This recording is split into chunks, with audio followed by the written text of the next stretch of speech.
I'd like to call this meeting to order, please. And the first item is to go into closed meeting. Be it resolved. Do I have a motion, please, to go to closed meeting? Second. Motion and seconded. Roll call, please. Mr. Creed? Aye. Mr. Brown? Aye. Ms. Biggs? Aye. Mr. Tuck? Aye. Mr. Gabriel? Aye. Chair Lettuce? Aye. 6 ayes. And the closed meeting items, be it resolved, the Board of Supervisors hereby enters into closed meeting for the purpose of discussing the following. Section 2.2-3711, and that's discussion, consideration, or interviews of prospective candidates for employment, assignment, appointment, promotion, performance, demotion, salaries, disciplining, or resignation of specific officers, appointees, or employees of any public body. And the two positions are Parks and Rec Commission and the Planning Commission.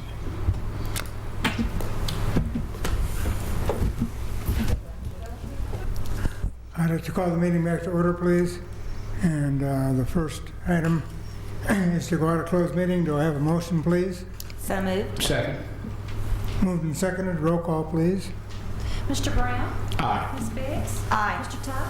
Aye. Mr. Gabriel? Aye. Mr. Creed? Aye. Chair Lettuce? Aye. 6 ayes. And the next item on the agenda is the certification of the closed meeting. Whereas the Board of Supervisors of Montgomery County has convened a closed meeting on this date pursuant to an affirmative recorded vote and in accordance with the provisions of the Virginia Freedom of Information Act, and whereas Section 2.2-3711 of the Code of Virginia requires certification of the board that such a closed meeting was conducted in conformity with Virginia law.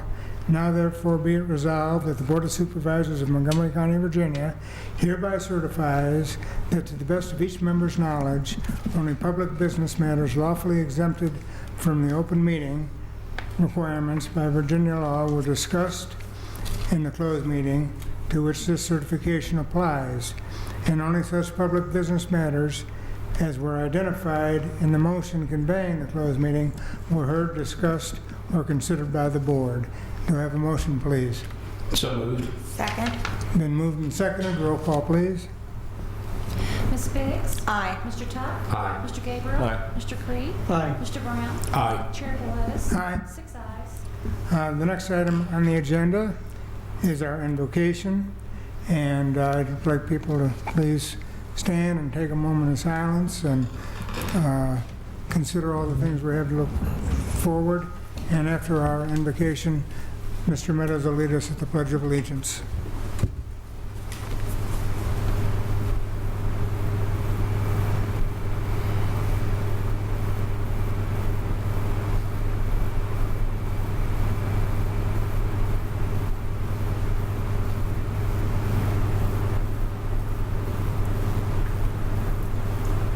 Let us pledge, please. I pledge allegiance to the flag of the United States of America and to the republic for which it stands, one nation, under God, indivisible, with liberty and justice for all. Thank you. Thank you. The next item is a delegation, and we have Delegate Yost here to give us an update on the General Assembly. Thank you very much for coming, Delegate Yost. Thank you, Mr. Chair and members of the board. I wanted to come back this year as I did last year and provide an update with some of the major topics that we discussed during the 2013 session of General Assembly. As you all know, we adjourned February 23rd this year. It was a short session, so it only lasted 45 days. And we'll return next Wednesday, April 3rd, for a veto session to take up any amendments and vetoes and the governor may have to offer. He currently has a little less than 5 hours now to act on any legislation that we passed during the 2013 session, so he's got to 11:59 tonight. The first couple of things I want to talk about, this was not, as you're aware, a budgeting year, but we do go back every year and update the budget based on last year's revenues and projections and add in a little bit I think one of the biggest things that you will see that affects localities that we fixed in the budget this year was a $45 million backfill to replace the aid to localities reduction, basically where y'all write us a rebate check every year.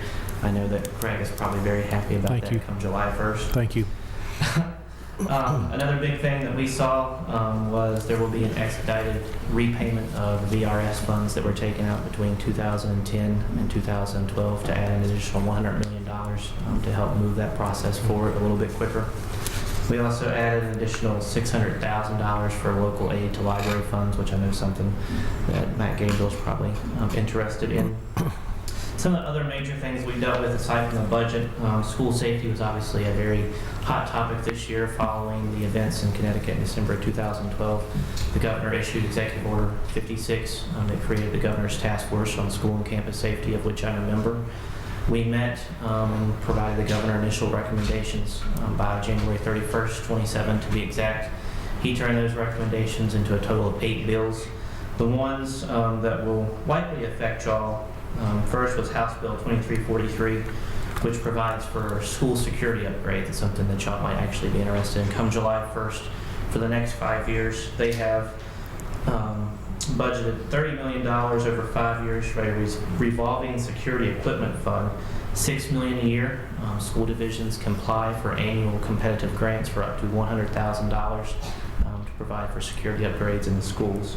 We also added $1.3 million in this coming fiscal year starting July 1st for grants to hire additional school resource officers in elementary schools, middle schools, and high schools. And then House Bill 2346 will mandate that local school divisions have lockdown drills at least once a semester. Many school divisions already do this, so it shouldn't be too out of the ordinary. And the last bill was House Bill 2344 and 2345, which requires school boards to establish violence prevention committees or threat assessment teams similar to those that were established on higher ed campuses following the April 16th shootings in 2007. Another bill that I want to discuss briefly, as many of you are aware, I carried House Bill 1356, which would have allowed localities and school divisions to voluntarily opt into the state employee health plan. Unfortunately, it did not pass, although it did receive wide support. However, we were able, for the first time since they've been trying to do this for the last 10 years, get approximately $100,000 in the state budget to allow for a actuarial study to be done over the summer with a report back in October of this year. Following that, I have been told that assuming the study doesn't break the bank and nobody thinks it will, we will go back next year in the 2014 session and pass the same piece of legislation. It will more than likely have a delayed enactment clause on it, so it would go to effect in 2015 to allow localities and school divisions the ability to plan in a timely manner for that. Another big bill that I know Mr. Meadows talked to both Delegate Rush and I about was House Bill 1488, which dealt with the stormwater management. Unfortunately, it did not pass. We're going to go back again next year and try it again, but it would allow for a delayed enactment of up to 1 year. Instead of 2014, we moved that back to 2015 to allow localities the ability to further plan for those taking over that management of that program. The last bill, as y'all are aware, House Bill 1449, I carried and Senator Edwards had it in the Senate. It passed. The governor has already signed it into law, so it'll go to effect on July 1st.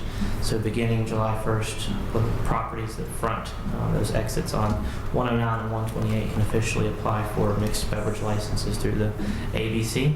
Hopefully we'll see a huge economic developments happen there. So those are the brief updates that I have, and I wanted to open it up for any questions that y'all might have. Any questions or comments from the board? I'd also like to thank you in regards to Senate Bill 701. Appreciate you agreeing to sponsor that.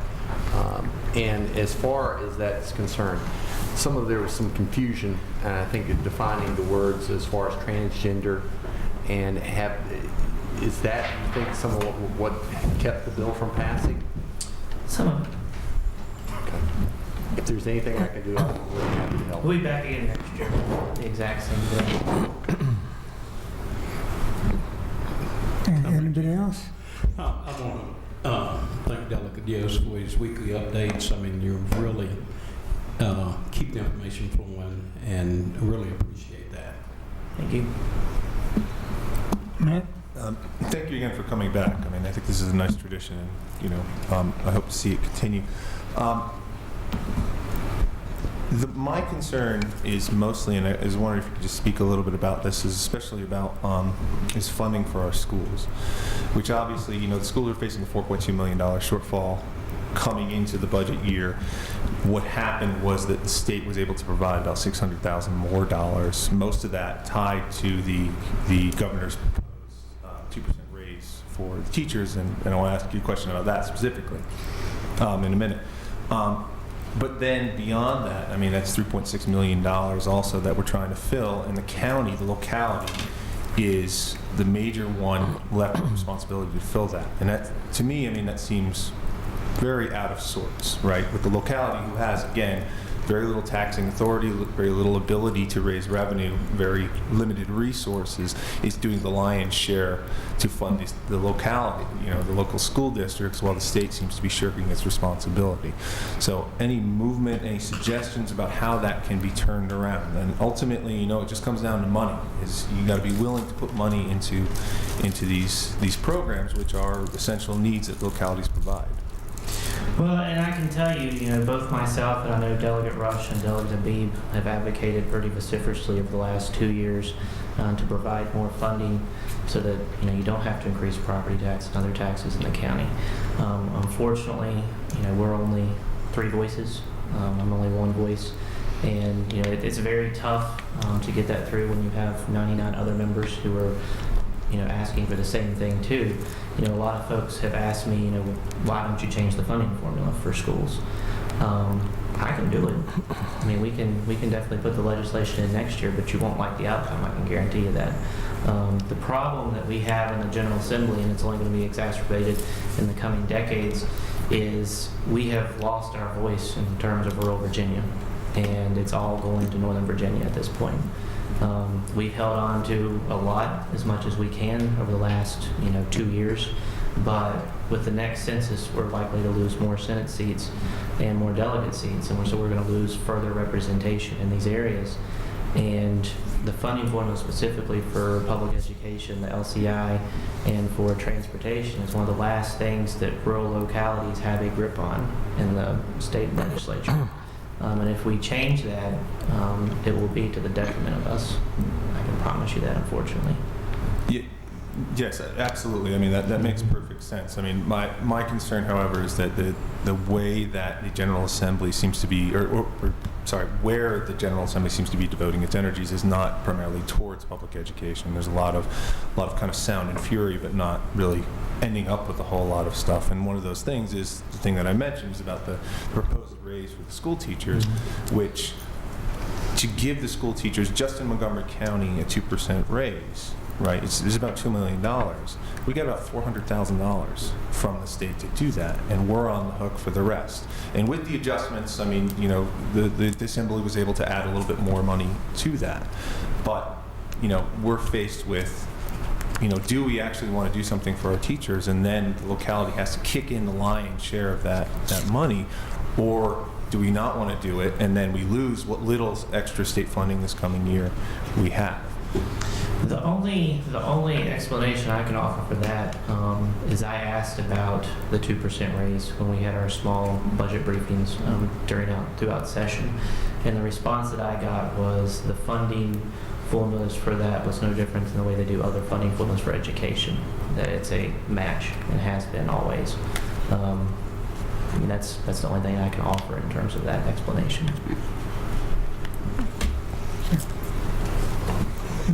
Well, sort of along those lines, Joseph, when we came to lobby in Richmond and we were really concerned about the transportation bill and the ability, if that would pass, for it taking money out of the general fund, and our concern because that general fund money goes to public education and public safety and public health and even water quality and management.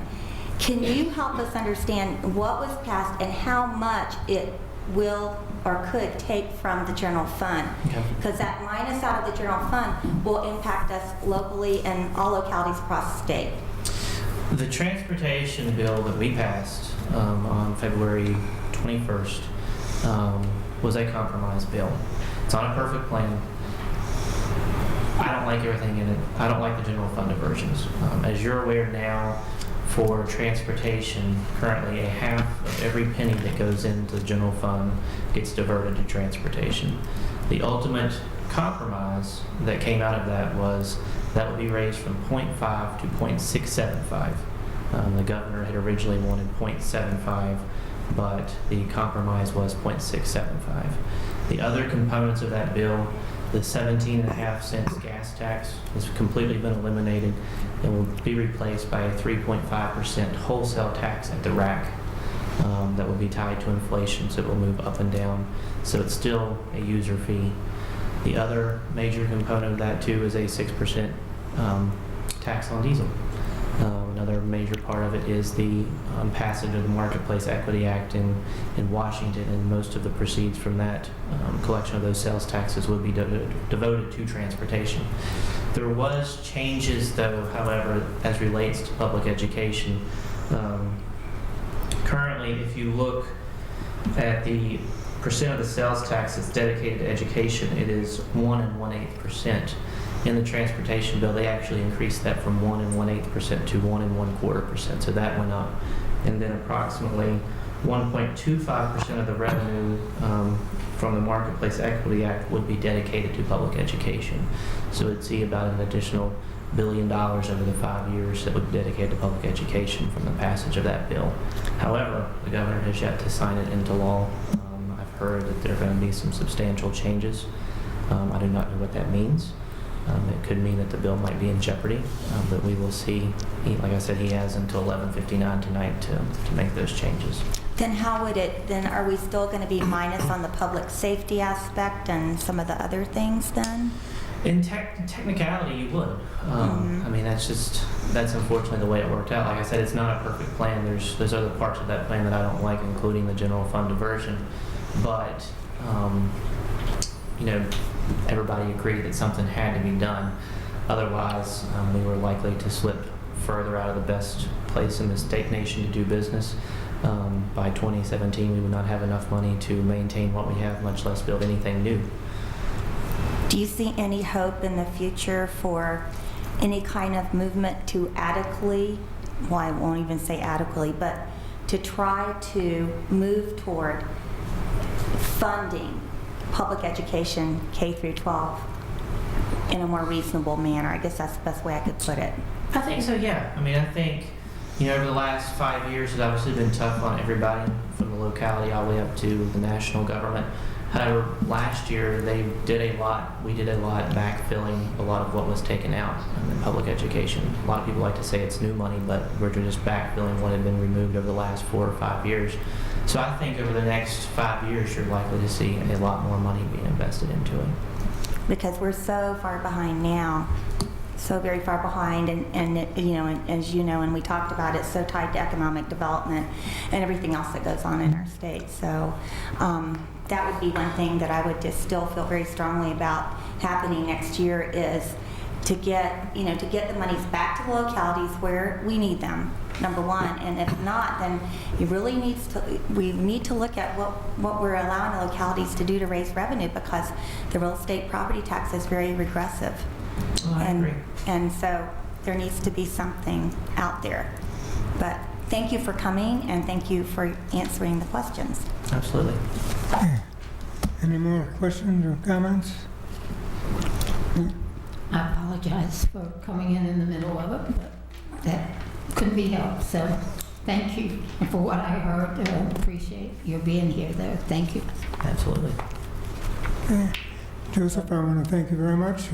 Yeah, I would just like to say, I too thank you for coming here and filling us in on what we may be bad news, but it's still news. It's gotten better. This year wasn't as bad as some of the past. Could have been worse. Could have been worse, Yeah. yes, sir. We didn't turn over control of the roads to y'all. There's still time. Okay. Thank you very much, If Joseph. y'all need anything else, pretty much how to get in touch with me. Mr. Meadows knows how to get in touch with me. So otherwise, it was good to see everyone, and I look forward to seeing you soon. Thanks. Okay, the next item on the agenda is our work session. Do I have a motion to go into work session? So moved. Second. Been moved and seconded. Roll call, please. Ms. Biggs? Aye. Mr. Tuck? Aye. Mr. Gabriel? Aye. Mr. Creed? Aye. Ms. Perkins? Aye. Mr. Brown? Aye. Chair Lettuce? Aye. 7 ayes. And this work session is concerning the old Blacksburg Middle School property. And we have a presentation from Mr. Jim Cowan. And did you want to? Well, as the board's well aware, we have worked for some months to get to this point, to have a rezoning application developed to submit to the town of Blacksburg. That was submitted today. Also submitted today to the town for their review was a draft memorandum of understanding that is separate from the rezoning application and is just a beginning point for discussion with the town on various issues. But Jim Cowan has been an integral part, along with Ms. Stosser in the back. Thank you, Jeannie, for being here tonight. And I do want to apologize for only having one screen available. We have a mixer unit in the back that controls all four, and it finally gave up the ghost, so we have only one projector. But Jim, thank you for being here, and look forward to hearing from you. Thank you. Appreciate the opportunity. Could we dim the lights a little bit, please, so we can see the screen? And actually, could I ask just a quick clarification from Mr. Meadows? You said the memorandum of understanding in that zoning application. Now, the zoning application, that can go forward without anything Yes, sir. happening with the memorandum? Okay. Yes, sir. The only thing left for the rezoning application is the town manager in Blacksburg will be getting authority from town council, or may already have that authority, to sign off on behalf of the town. And again, that's just to get the process moving forward. That's not an approval, that's not an endorsement, it's just to get the process moving forward. And the other document that you referred to, the MOU, is something that will be discussed separately at a different time. Thank you. Thank you. Ladies and gentlemen, we certainly appreciate the opportunity to share a little time with you tonight and give you an update on this process. It's been going on for a little while, and as we get ready to move on to the next stage of it, we wanted to give you guys a quick update of sort of where we've been, how we've gotten there since we were last before you, and where we're headed. Obviously, as you all know, this project, due to the county's efforts, is really starting to create an opportunity to master plan this site with a blank slate by removing the school and taking this site back to a greenfield that could be developed. Not a flat site, however. One of the things we've dealt with as we've gone through this process, particularly on the Clay Street side of this property, is there is a lot of grade there to work with, and that in the end has affected some of the design and where those things headed. This process started with a very public process of getting public input from residents of the town of Blacksburg and members of our community about what they would like to see and what they thought were appropriate things to go into the master plan. And that process looked at a lot of options and a lot of different criteria as it went along, different mixes of where commercial use should go, what type of residential use should go here. And I mean a lot. Any of you who were there during that process know that the consultants that worked with the town and the county on this project went through a lot of variation in trying to figure out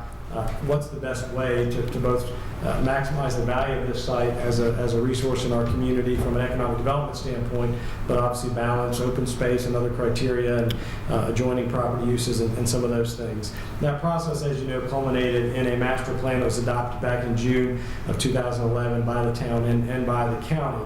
And that master plan adopted a master plan concept along with a document that sort of fleshed out and talked about where that had flexibility and what sort of things, when this came back for a rezoning, as it's about to enter the next phase now, we would be looking at. And you'll see that primarily laid out the more intense commercial uses at the front of the property, designated an area behind the current clay court property as a most appropriate spot maybe for a parking deck, and then transitioning back to residential uses of higher density and then back to the lower density, and looked at some options for creating some public open space to the rear of this property by preserving some of that open space in the area they designated as the Dell, an area called Spring Park.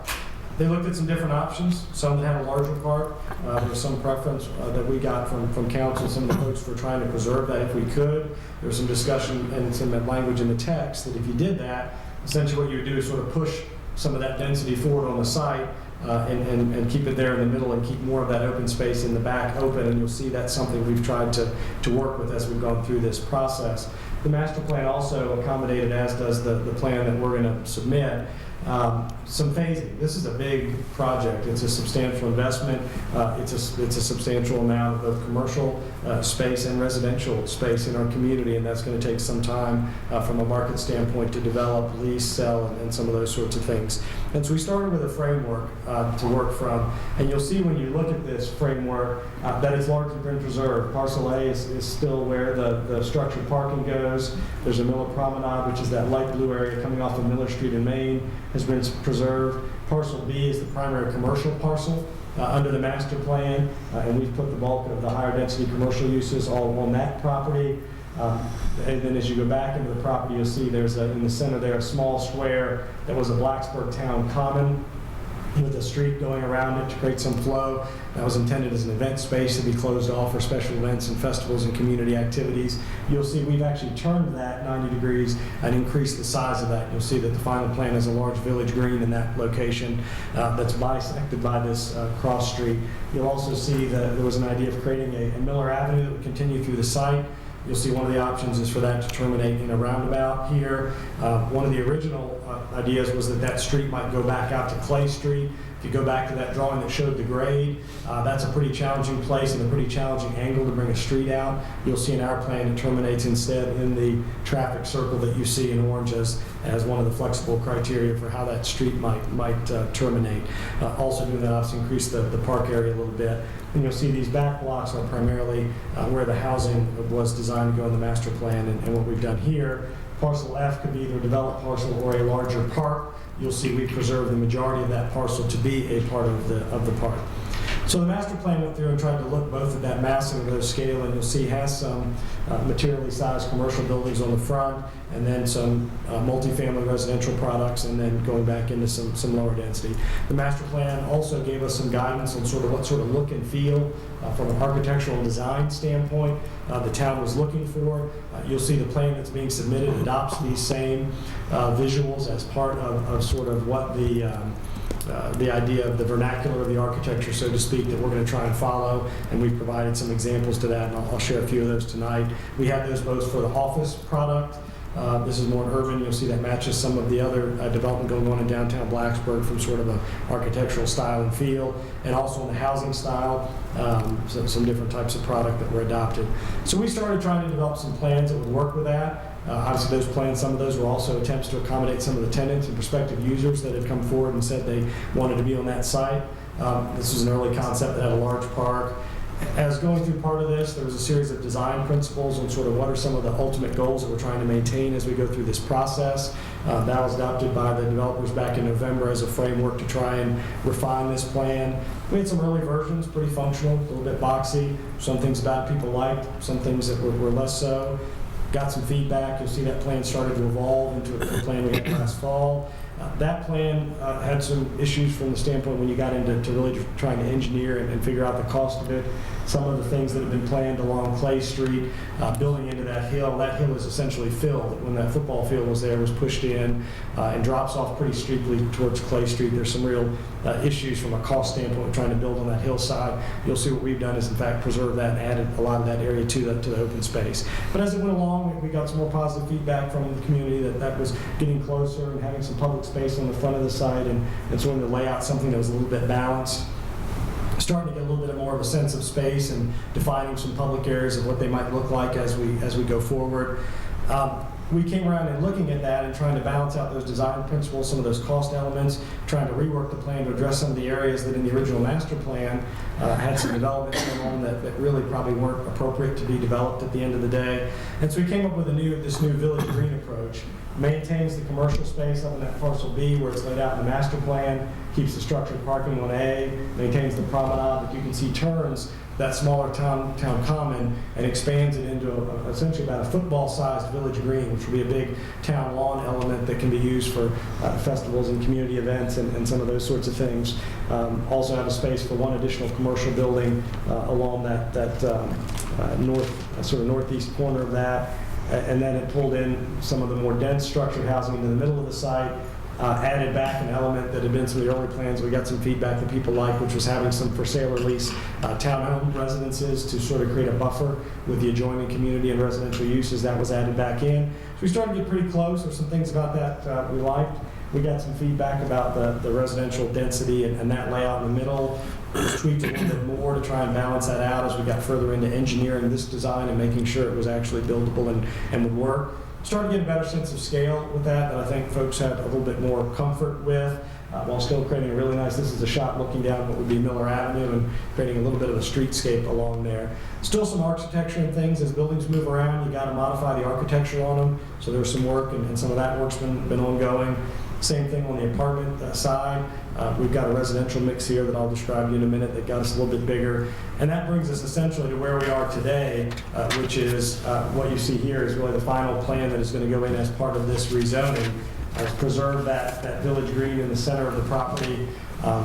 Still has the structured parking to support the commercial uses up front and limit the surface parking, but has redesigned the center of this parcel. So essentially we have row homes along Ehart Street, which are townhomes, kind of drive under garages with the grade there. So that's a nice transition and consistent in scale to the villas in Fiddler's Green and some of the residential units that are next door.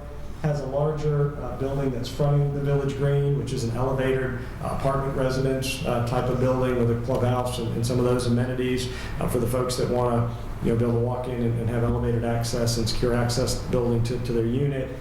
Then lines along the street with row houses, a smaller, a little bit more urban infill row house type product there as well. And then on the back, on the other side of that street as it curves around, has 3 modestly sized apartment buildings. I think those buildings are 12 units each. They're not big. They're not big buildings. A little bit more modestly scaled. You'll see we preserved and expanded the park area. If you look at that drawing, and we've also created an area just on the other side of Miller that's identified on there as a flex housing block. One of the feedback that we got was that there's some interest in exploring both workforce housing as an opportunity to do some of that on this side and maybe access some funding for that. Also some interest in maybe some age-restricted housing or senior housing on the site. And so what we've done is set aside a block where that can be pursued and we can determine what might go there on a nice area that's on a nice fronted streetscape part of the site. So we spent an awful lot of time, if you go through that process. I think I went back, started trying to count and figure out how many meetings we'd had with the county, with your economic development folks, with the town, with planning staff, with work sessions and some of the public meetings that went on during that process. And I got stopped counting when I got up into the 40s. So there's been a tremendous amount of both public involvement and a lot of work on trying to work through some of the planning issues. This is a big and a complicated site, but we feel like while the road towards the final plan may not always be straight and smooth, even if it's a little bumpy and windy, maybe that's what you need to get to a good plan at the end of the day. And we really feel pretty excited about where we've ended up with this plan, that it's got a good balance of creating some community space, and I'll walk you through a little bit of those elements, while also having the right balance of bringing some commercial space that will bring some more employees downtown, a little more vibrancy to our downtown, and a nice balance with those things. So we went through, and if you look at what we're doing with community space on this site, we incorporate not only this mix of commercial and residential additions to the downtown, but some pretty innovative public spaces and a pretty solid dose of green spaces. And I wanted to identify those to you because that's an area that's been a lot of focus for those. And they may be easier to look at if we look at the site sort of going up this way and sort of pull the buildings back. If you look on the front, that bright green area is an area of the Main Street lawn. Because this is a place traditionally people like to gather on Main Street and watch parades and those types of events. We've preserved a lawn out in that area to do that. We've created some options in the zoning that if the market demand is there, you could potentially have some outdoor dining or some other things up there. We create a public front lawn. This becomes sort of an entrance to our downtown. The curved area you see has a wall, so the parking is up a little higher that you don't see it from the street, and tried to open up the site into the middle. And so that gives us a Main Street lawn. One of the elements in the master plan was a pedestrian promenade from Miller Street up into the site. You'll see that's there. It has both space for a multi-use bike path to come through on one side and a pedestrian path on the other, and a green pedestrian space that connects up towards the green. In the center of this, we have that village green space, which is our primary signature sort of public event space, that football field that you can put up a tent or close off the Church Street and have a bigger event out there. On the back, you see this large green area is an expanded dell and spring park, and what we've done is combine those two, about a 5-acre public park there, which is it's about a 20-acre site, so it's a pretty significant portion of the site. And then going from the back and down this main street, we also have a Huckleberry Trail extension to bring the bike path back up through the site for the residents here, and some opportunity through the park to connect it to the residential community behind this property. If you look at this in total, and what you see on this design, the one part is a little bit is the road, part of that section in the middle going around those greens, obviously are the public streets. But this map is to show you, if you look at the park, the green space, the right-of-ways for streets, as part of this proposal, the county agreed to dedicate the beds in the public street areas on this site to the project, and to do so at no land cost, which obviously was a significant contribution from the county. We're, as part of this proposal, as one of the things in the development agreement, if we can work out those terms, we'd like to donate a park.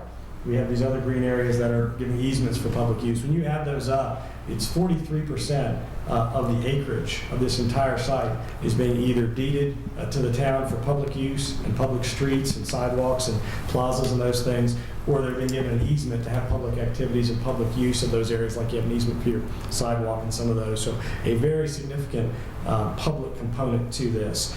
The other two things that I guess I would focus on and try to update on where we got is, one of the things that was very important was trying to figure out, well, what's the right mix of residential unit? And there was I think a desire not to have this just be a large apartment complex on the back of this site. And we were right around trying to figure out how you do that and how you balance those different pieces. And what we've ended up with, we think, is a pretty neat and a pretty vibrant mix of residential units. We have 6 different housing types on this property.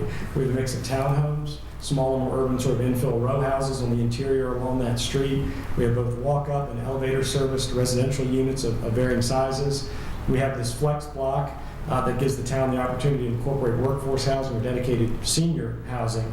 If you look at that, we can provide in the residential side of Midtown Village everything from a studio unit for a young professional, a ground level flat for an active empty nester, a top floor elevated service condo with a view of town and the university, to an owner occupied townhome with a garage.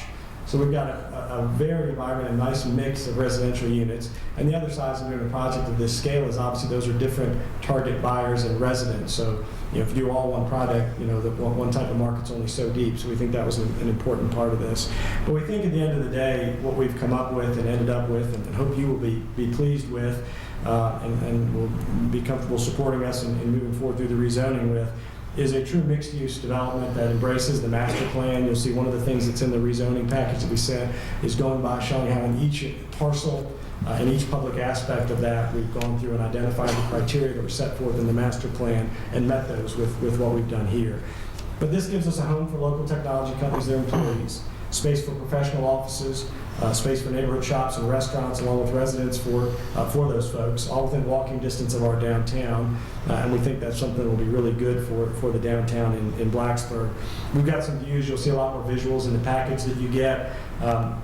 This is a view showing the edge of one of the hotels. It's sort of that central large village green area. It is a large space. If you look at the scale of that, scale to people and cars, it is a big public space. And we're pretty excited about framing a community around that. When you look at it, we think it does some really nice things. So the next step, we went through a public process at the beginning with the public input to put together and adopt the master plan. The next step, obviously, is the rezoning. We go back into a public process with the town of Blacksburg to work through that over the next few months with your help to work through that process and request the rezoning. This is a rezoning to 2 areas, the front to a downtown commercial district, which is what the majority of Blacksburg downtown is, and a planned residential for the back. Which plans in and locks into those building uses that you see. Of course, it's a little more complicated than that. There's a development agreement that needs to be ironed out. And to one of the questions, we've done a proposal that there's a lot of moving pieces When you start looking at this, there's the potential for some VDOT matching funds to offset some of these streetscape and road improvements, not all of them, but there's some potential there to do that. There's a design agreement that goes with that. If you use VDOT matching funds for these public areas, that construction is actually managed by the town and done by them. We've committed and offered to provide the other side of that match for the town to apply for those funds. We've obviously asked for assistance from the county in helping to make this work, and that development agreement decides if we're going to do this, how do we fund a public parking deck? And one of the things that was adopted in the master plan, and when it talks in each of the sections about these public amenities, is you're not going to create a site that has a 5-acre public park and a village green and a lawn and this streetscape that we want and has some structured parking on a site like this without public participation. And obviously that's participation from the county and from the town. And that's the starting point for that discussion. Obviously there's a lot of pieces there that need to be worked through and negotiated, and we're prepared to engage in that exercise with you and see if we can work towards something that gets us to the point that makes all of this achievable. We've got to designate which of these areas and the public spaces and park areas. There's a lot of infrastructure. You'll see in the package a lot about managing stormwater here and some environmentally progressive and we think friendly stormwater type of designs. Obviously the way we've used open space here, part of that helps with that. We've got bioretention and bioswales and some other things that are out there. And part of this is keeping this process moving along so we can keep the tenants on board. It's really nice to have a nice drawing and to have a plan. But we need to execute on it, and we need to work together to do that. And what we're saying is, we're here to work with you, to work with the town, to work with the county, to do what needs to get done, to make whatever changes and work through these things to get to that point. This is doable if we work together. We'd like to do it in a diligent and a timely manner that lets us get moving on this project in the fall and lets us start being in a position to commit to some of these prospective tenants that we'd like to have. There's a lot of them that we think are really exciting for this area, both from some of the office tenants and technology companies that are involved in the project and looking at space here like Modea, looking at things like fitness centers and hotels and restaurant uses and some of these things that will be really great additions to our town. We want to work with you to make those things happen, and we really appreciate all the support we've gotten from you in working through that.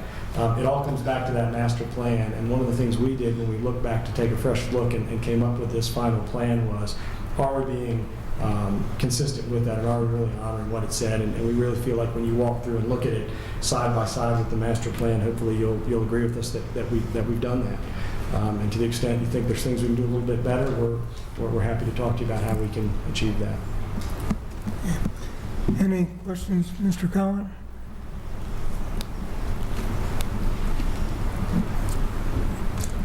Thank you very much for the presentation. I mean, this is extremely informative.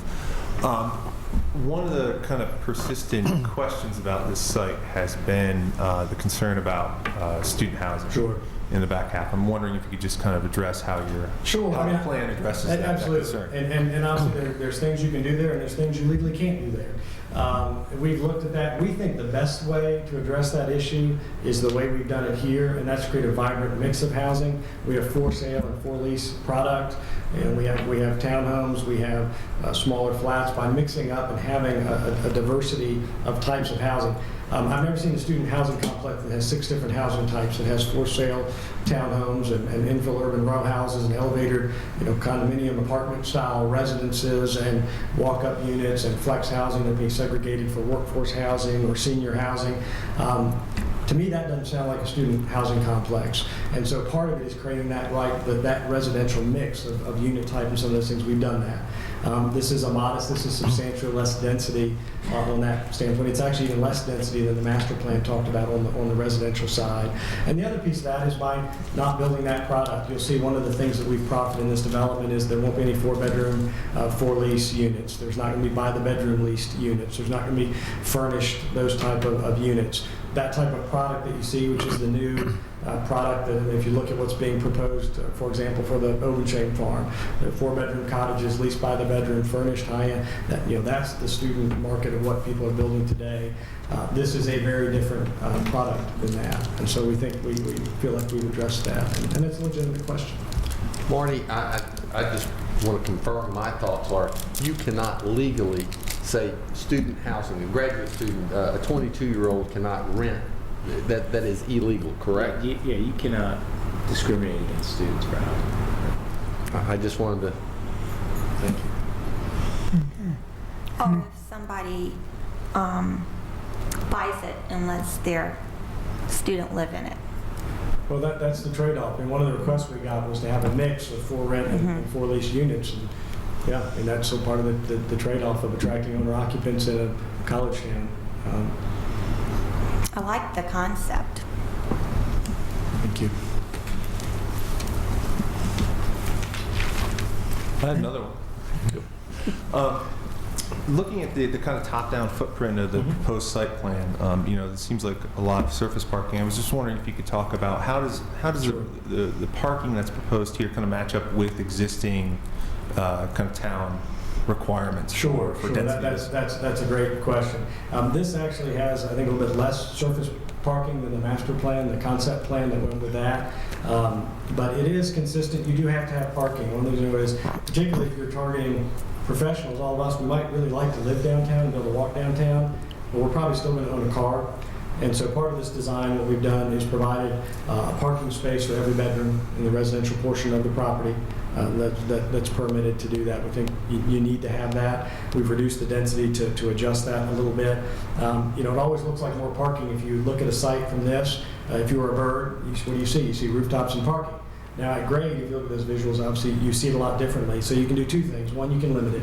One of the things we've done on the commercial side is obviously show that at build out, create an opportunity for about 280 structured parking spaces. That reduces the amount of surface parking we need to have. There are some shared parking opportunities on the front. But if you have a hotel, most people that come to a hotel come in their car because they're from out of town. So you got to give them a parking space to go with their bed, or they're not likely to stay at your hotel. So it's a balance, and we've tried to work that balance. One of the things we've done, you'll see in the residential portion, is other than parallel parking along these public tree-lined streets, all that parking is internal to the site. Obviously, from a visual standpoint, that helps to screen that and reduce the impact. We've done the same thing on the front. There's a central parking area between the hotel and the office building, and where you see that first office building, you can't see it on this drawing hatched very well, but the space behind it going back towards the green is actually the location for the phase 2 office building. And so when that goes into the structured parking goes up, that parking lot goes away. So it's structured parking, it's surface parking phase 1, but it becomes a building, as at build out for the site. And the same, the surface parking becomes a parking deck that's fronted by another commercial building at build out on that parcel A. Thank you. Thanks. Anybody else? On the backside where the dell is and the spring park, is there anything like a brick fence, anything that separates those parks from the adjoining houses and land and what have you? No, they're not fenced. I mean, it's a public park area. We've tried to connect them. We've made a connection to that Huckleberry Trail extension to try and invite the public in, and there's sidewalks along the Ehart side up on that side. But no, it's a public park that, the trees and landscaping is open for those sides, both from the area around that traffic circle and that public parking up in that area all the way up through to Ehart and the Fiddler's Green community. And the houses that are behind that dell, that are on Willow Street? Okay. Yes, ma'am. A few of those houses have fences in their backyards, Yeah. but we're not fencing them off. No, from the you're park. not fencing it off. Okay. The way that you've got the housing, it reminds me of my sister used to live down up north of Charlotte, Burksdale. Yeah. And it seems like that's what you've attempted to do here. Is that correct? That was one of the inspirations for trying to get to this new layout. Actually, working with the architect who worked on this site plan is from down there and very familiar with that community. And we tried to describe the feel you want. Yeah, it's more of that sort of a feel, a very walkable, sort of in-town neighborhood. Well, and That nice when it's done. I appreciate that comment too, because as you know, prior to coming here, I was in North Carolina, and one of the developments that was always the buzz around the Charlotte area was the Burkdale Village area there in Huntersville. And when we found out that the development team had talked to those folks, that says a whole lot right there. Well, I want to thank you, Mr. Cowan, for bringing those to us. I think it's a good start, and hope that we can get this through in the next few months and be ready to roll. Well, we'll do everything we can to work with you and work with the town to make this a reality. Thank you. Okay. Thank you. Thank you guys for being here. Good Before we go out of work session, I was wondering if we could just kind of do a synopsis of the history of this piece of property for a little bit. I know that Gary was involved in planning for about 2 years and going through meetings. That was way before I was on the board. When was that, Gary, that you Yeah, were on? 2004, Gary? I want to forget about it. But was that 2004 through about 2006? Yeah, somewhere in that range. And the property wasn't turned over to the county until approximately a little over 2010. 2010, so it's going on 3 years that it's turned over to the county from the school board. And once it was turned over to the county, we immediately went in and did asbestos survey, lead paint, determined what the issues were in the building, and then moved forward with proceeding to tear the building down, because as Jim said, one of the things we talked about as a group was that the property would be much more marketable, and I appreciate Jim's comment, if it was a blank slate rather than trying to leave it with an old building on it. And that was completed in 2011, Brian? Yes, sir, about August 2011. Well, August 2011. And before I took the board, I know that there was a lot of meetings with the town in regards to being part of the comprehensive plan. I guess, when did those start? And Jim, how many meetings did you attend? I couldn't tell you how many. I started with a net. Right. I started Yeah. with this chair And in a transition meeting prior and pulled to- this chair out. Now I was working on another chair. Yeah. And I don't know how many meetings, what, 2 Well, years? you and I were together in most of them, and you and Annette Annette were was together. together. But I want to go a little bit Yeah. prior to even Gary, Mr. Creed's event, is we had 2 developers that came to us in about 2002. Mary, is that about right? The 2 people from Norfolk, the one that wanted to do a 99-year lease on the property. Do you remember that? Before So, my time, yeah. You know, this has been going on a long time. So, And I guess I want to make sure the town has been included in the town's been included. in the meetings and the talk about the comprehensive plan, and they've been a part of that. Bill, those meetings you're talking about wearing out 2 chairs? What happened is that I think initially when we started out with the net, if my memory serves me correctly, it was just a few statements made about open space and type of buildings and things. And we had to, when you say something about open space or office, there was 2 kind of concepts. We had a concept and they had a concept. And so it eventually, after 3 or 4 meetings, we got around to the master plan and said, well, you can't do anything without a master plan. And that started the process of formulating a master plan, bringing in some consultants, and I think we had 1 or 2 public meetings at Blacksburg Transit and different people.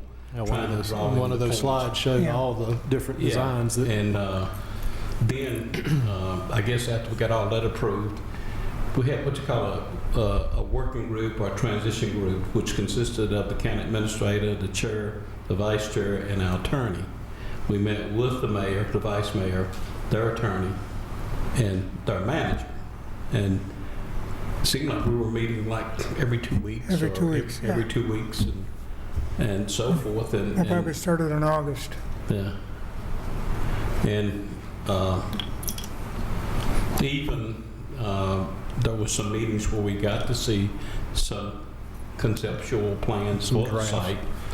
And if I'm not mistaken, I don't know how many times the developer has changed and made modifications and so forth from those comments in those meetings. And like, well, the buildings are too big, we don't like this, we don't like that. But from my perception, the developers have bent over backwards to address all the concerns that the town of Blacksburg has had in our meetings. And I will concur with that because it has been a lot of changes. They would Very long. go to the town with a plan, and it felt like the planners thought it was great, and then there'd always be something that would, but they went back at it, the town came back with it, and, now we're to a point where we can put it to the public and see where we go. they can put it to the public. We're not putting anything to the public, correct? We are. Like, this is They their are. development, this Right. is not our development. Well, despite We have what- signed off on the plan Friday, as far as the county is concerned, and they delivered it And- today. And again, I want to make clear when, excuse me, when we signed off on the rezoning application Friday, that was simply to allow the process to be submitted to the town and begin. It was not saying we agree with everything that's in all the documents. One question, I know, Jim, you met with town staff this morning. Did the final application get back to them today, or is that going back in the morning? Because I know there was a lot of question about when is it formally going to be? There is. The submittal deadline in their process is the 1st to get on the schedule for the rezoning. We met with them this morning and went over with them the about 60-some page package that is the whole rezoning, and then there's also a separate traffic study and analysis and stormwater proposal, concept plan, and all that. We went through those with the staff, got some feedback and some comments from them. We've gone back and responded to all those comments that we got today. They asked for some additional visuals on a couple of perspectives and things that they wanted to see some elevations of to make it a little more clear when people are looking at the plan. The architect and those folks worked on those, delivered those to us late today, and we are delivering the package with those additional drawings and all that, which will be essentially the final package. submittal package that goes in to the town manager in the morning. He's had the draft plan review. He'll get the final one with those additions in the morning to look at. Obviously, like you, their sign-off doesn't mean that they're approving or supporting, but it's as a property Allows it to owner, move forward. that's the next step to allow the rezoning process to go forward. And if he, upon his signature on that, we'll get the other signatures from the parties that have to sign off on the application as the applicant and property owners, and then that'll be submitted with the fees. Hopefully tomorrow or as quickly as the rest of those signatures this week can be gathered so that it's all on their desk and on there for that. We also agreed to break out all the different pieces into some PDF things to facilitate their putting those visuals and those materials on their website for the public to be able to access. Instead of one big massive PDF that crashes your computer, we're going to submit to them electronic copies of the graphics and the site plan and the narrative and all these different pieces separately, so that those can be put up on the website for folks to be able to start taking a look at in that public process and conversation to start. And as soon as we get those, I'll make sure those get disseminated to the board as well. When those get signed off tomorrow, we'll send those same electronic copies to you all to circulate to the board. Thank you. Yeah, I will give you a little more thought on the time that I was trying to desperately get something done through the town of Blacksburg and that is, we worked on it for 2 years. We worked on it for 2 years, and at the end of 2 years, we finally got something that they agreed to go forward with, and it would be a renditionings of different folks from the tech and different places that they could get to come in and give them ideas of what could be there. Well, we got to the end of it. It was supposed to be the following, 2 weeks, and we had a meeting with the school board. And on that night that we met with the school board, 2 weeks before this thing was supposed to happen, we were informed that the school board wasn't going to do it because they may need that school someday. And that should give you a long time back when they might would have even thought they could have used it. It's a long time ago, and I'll leave it there. Jim, Mr. Chair, I want to get this comment in. I guess probably for the past 2 years or more, citizens have been constantly asking this board, when are you going to dispose or surplus the old school properties to get money to help schools?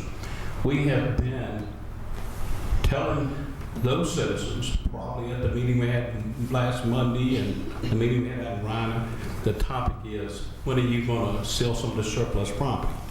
We've been telling the citizens throughout the county who's asked, we have been working closely with the town of Blacksburg and a developer in moving these properties and things. I want the people to see this project that's been submitted and to pay close attention to it. And then you can see how hard this board, economic development people, have been trying to market and move this property. And we didn't, from the meetings that I've been to, we just didn't want anybody to have that property. It was a number of people who came in here, high-end people, said, if you allow us to build student housing in there, we'll buy it tomorrow. If you can get Blacksburg to change the zoning. No, if you want to buy the property, we don't have no dog in the fight. That fight was between you and Blacksburg. So there were people who were interested in the property, but they wanted to build student housing. And the town of Blacksburg made it clear to us they did not want student housing on that piece of property. So I guess it took us a little longer to work through this process to find a suitable developer for the property. And so I just wanted to share that with the people who may be watching at home, or the people who may read this in the paper, that we have been working not only on this piece of property, but other pieces of property. And if you know anybody that needs some surplus property, you know, whether it's in Ellison, Prices, or wherever, send them to us and we'll fix them right up for a fee. Well, if there's no other comments, Ms. Biggs. Well, my comment is that we're moving forward, and I'm really hopeful now that the project is out there and it's going to be officially submitted. I'm hoping that it can move forward, and I think what we all need to remember, and what we've all thought, you know, the town of Blacksburg and the county have always tried to do something so that we can best meet the needs of all of the citizens, and that includes, you know, the best project for the piece of land, and it includes the money that will be coming in, both to the town and to the county, so that we can get money back to the schools. That was the whole purpose in the first place. So I'm sort of excited now and hopeful that we can move forward with it. There's been a lot of involvement, as the history's been said and restated here, but now's the time to proceed forward and to actually see something happen. I think that's what I would say. All right. Thank you again, Ms. Stasser and Mr. Cowan. And I guess the next thing is to go out of work session. So moved. Do I have a motion? Been moved and seconded. Roll call, please. Mr. Tutt? Aye. Mr. Gabriel? Aye. Mr. Freed? Aye. Ms. Perkins? Aye. Mr. Brown? Aye. Ms. Biggs? Aye. Chair Panetas? Aye. 7 ayes. The next item on the agenda is our public hearing. The following public hearing was advertised pursuant to law in the Burghs section of the Roanoke Times on February 28th and March 7th. And the purpose of the public hearing is a special use permit for a Douglas sink. And I will turn it over to Ms. Jenkins. Good evening, Mr. Chair and board members. In just a moment here to switch gears. I tell you what, I'll never measure up to that presentation. That was very informative, and you did a great job with it. But you're coming in a close second, though.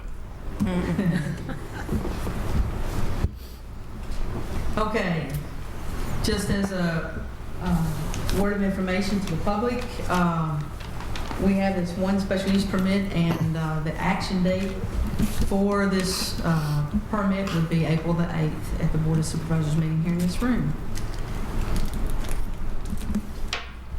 Okay. The request by Doug Sink and his wife is for a piece of property located in the southeast portion of the county. And we've given you a photograph here, or a map here that shows the property to be located on the intersection of Old Town Road and Noah's Drive in the village of Shawsville. Outlined in yellow here is another aerial view of the map of the property. As you can see, the building is right in the center of this half-acre lot. It's zoned agricultural A1. The comprehensive plan designates this as a village expansion area and further as a medium density residential area in the village plan. Okay, so the applicants would like you to approve a special use permit on this half-acre lot to allow the specialty shop less than 2,000 square feet. Now, we took a look at the definition of a specialty shop, and for information for everyone, it's a business of a local nature selling such specialty items, including but not limited to items such as crafts and sewing supplies, antiques, and souvenirs. The address is 4218 at Old Town Road. The property, as I said, is zoned agricultural A1. Now, the sites to the north and the east are single-family residential structures with very small lots. I'll give you a little more information, some photographs here later.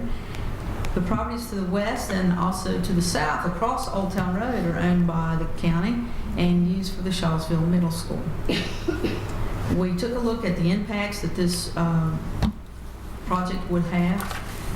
We learned pretty quick that the project would not need a Chapter 527 review due to its small amount of traffic. And Mr. Burton informed us that the proposed entrance on the concept sketch that we included in your package would be acceptable as a low volume commercial entrance. And basically that means no turning lanes or anything like that would be necessary. The property is served by public water, and private sewage disposal permit has been obtained. We gave you a copy of that as well in your packet. The project should have no impact on the public school system as long as the appropriate types of items are sold from this specialty shop. Due to its proximity to Shawsville Middle School, we were a little concerned about that. So, as I said before, the... Sorry, could you go back to that previous slide for a moment? I just, there you go. Okay. Yes, sir. The 2025 comprehensive plan designates this area as being located in village expansion area. And we took a look at the village plan. The site is identified for medium density residential. And mixed uses are shown there, including residential and commercial type uses within the same structure sometimes.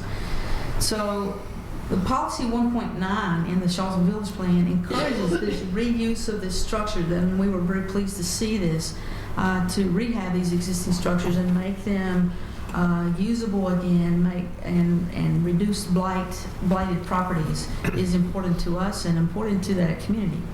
You had mentioned making it usable again. In the past, it's been an auto repair shop, I guess, gas station way back when. Yes, sir.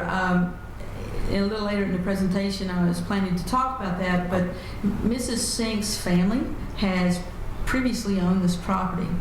Her grandfather ran a garage, and her grandmother operated a lunch counter inside of the building.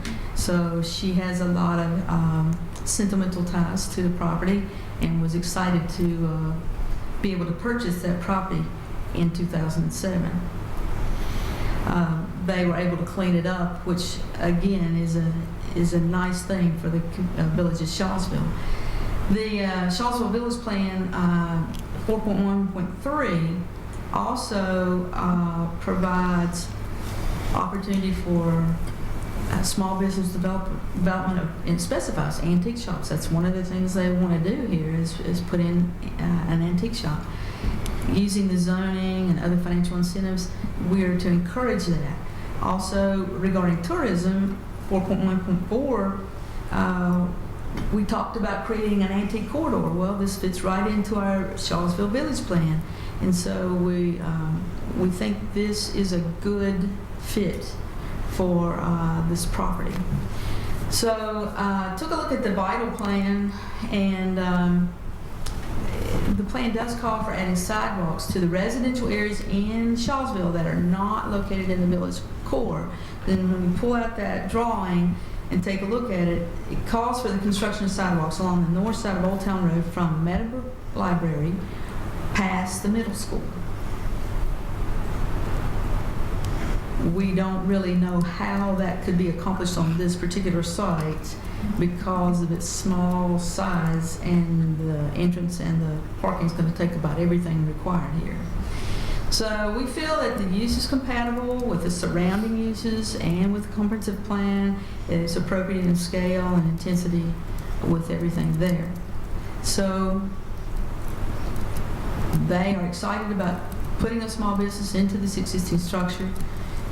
And I told you earlier that the property was purchased in 2007, and they really cleaned up the site. When I talked to some of the neighbors, they are thrilled that of the work that had been done to remove that blighted situation.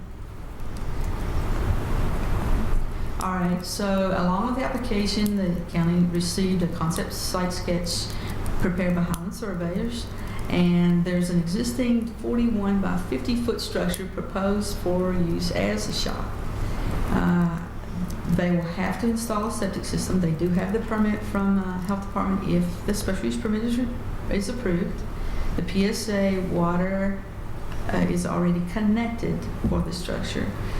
They have agreed to make the necessary modifications to comply with the building code. There will be a handicap restroom that needs to be constructed. They plan to restore the old front porch look that used to be there on the garage. It's been enclosed for years, but they want to take that off. And by doing that, they also bring the size of the building into compliance with the special use permit requirement. They have no existing signage on the property, but they plan to use wall signs for the business if this is approved. Now, here's some photographs for you. This is the area that used to be the porch on the garage, and they plan to take these walls down and open that back up, and I think it'll be a nice little feature there. They plan to make it look a little bit more like the historic structure. Now, that was the view from Old Town Road. Now, this is a view from Noah's Drive to the eastern side of the building. You can tell they have gone in and painted and cleaned up, installed a new garage door and that sort of thing to make it look a little better. And this is a view from the intersection of Old Town and Noah's Drive looking north. And you can see how close the houses are. This first house actually used to be a part of this property, and it was subdivided sometime in the past. But it's a very tight separation distance right there. And I think it's important that we are careful what we do here along this intensely developed residential neighborhood. This is a view of the west side of the building from Old Town Road. As you can see, there's a trailer and some equipment that once, if this is approved and once it's completed, all that will be removed because the parking has to go on the left hand and the right hand side to accommodate the spaces available or required for the available property. Now, I talked about Charlottesville Middle School right across.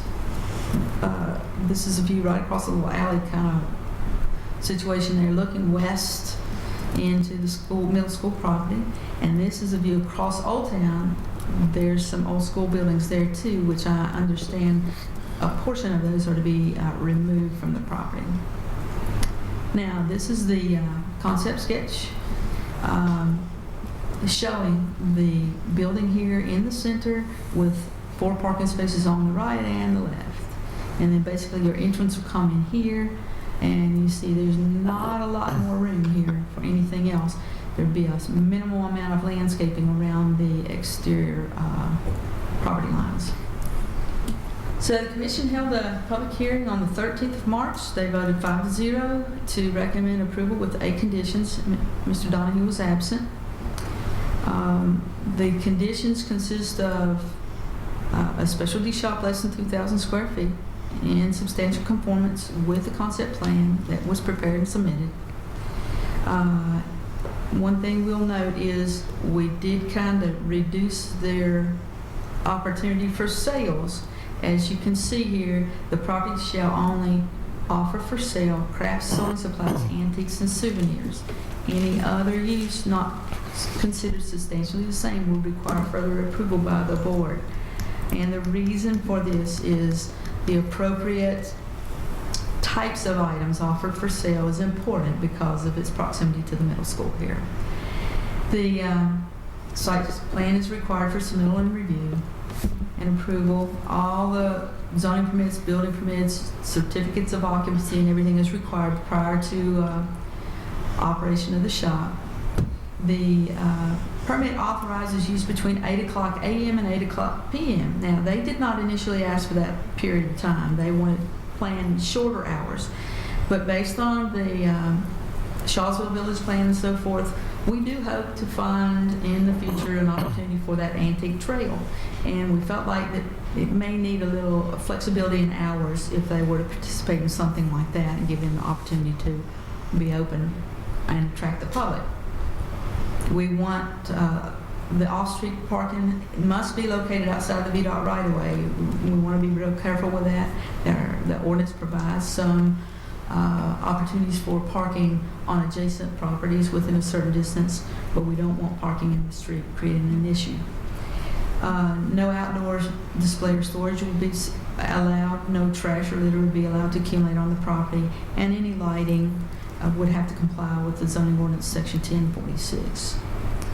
So all the neighbors were notified by law.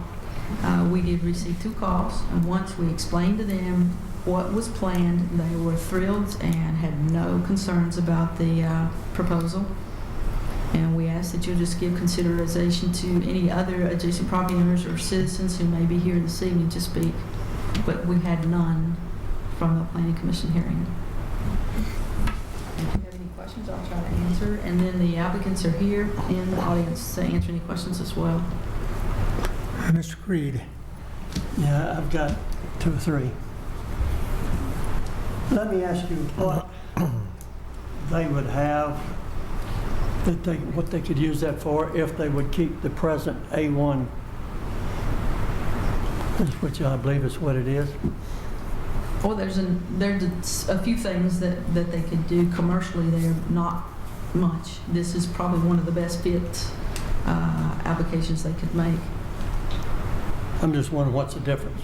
I mean, when they get cut down to where they, you know, there's not just so many crafts and sewing supplies and antiques and souvenirs that you can have in a little village shop and make a go of it. That would probably be a pretty good idea if we wanted them to starve to death. Of course, they're not going to starve to death, but what I'm saying is if you want the business to starve to death. And I'm just wondering if A1 wouldn't suit them better than where they're at, unless they can get some other things such as, you know, all of their family do a lot of farming. Mm-hmm. Seems to me that they should be allowed to have produce of about any kind they'd want that come off the farms to sell there during the summer and fall. That couldn't be had with this. I just think the list of what they need to have, and I have spoken with them, and they would absolutely desire to have more things that they can do with that piece of property. Right. We are limited somewhat by the definition, and we did place some further limitations upon them because of the middle school being right there. Now, personally, if we can find a way to allow them to sell some produce and that sort of thing, I have no issues with that. But I might ask the county attorney to offer his thoughts on that. Well, the only concern is the definition of the specialty shop. It talks about business of local nature selling specialty items, including but not limited to. Could use the mic. Can't hear you. I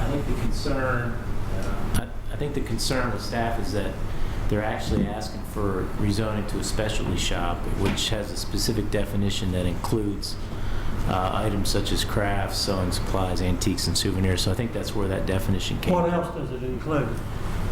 That's it. It just says a business of local nature selling specialty items, including, now it does say, but not limited to, items such as crafts, sewing supplies, antiques, and souvenirs. That's it for R1. No, that's it for that definition of specialty shop. Would produce be considered, since it was grown locally, would that be a local item? I mean, yeah. Are the applicants requesting this? I mean, Yeah, they're requesting. but they're not asking to sell produce. I mean, They are asking, they asked me if I would ask for them, so. okay. But yes, Okay. they did ask for the specialty shop zoning. Yeah. That may have been based on advice from staff, I don't know. Okay. Yeah, I mean, I'm just, if they ask, then that's great. That's all I want to make sure. That's the reason I'm trying to find out the difference between what one has and the other has, because, you know, it seemed like they kind of went down the slippery slope and spent the money to get something zoned to where they probably can't make a go out Well, of it. the zoning is existing at agricultural A1. And so the only things that are allowed by right in that district would be agricultural, intensive uses and small scale uses as well, bed and breakfast, cemetery, church, a single-family dwelling, a farm enterprise, a fire rescue squad station, manufactured home, a park, playground, pet farm, an attached telecommunications tower, a school, and a veterinary practice. Those are allowed by right. There's about 3 times that many uses that are allowed by special use permit, and most of those are some type of business use.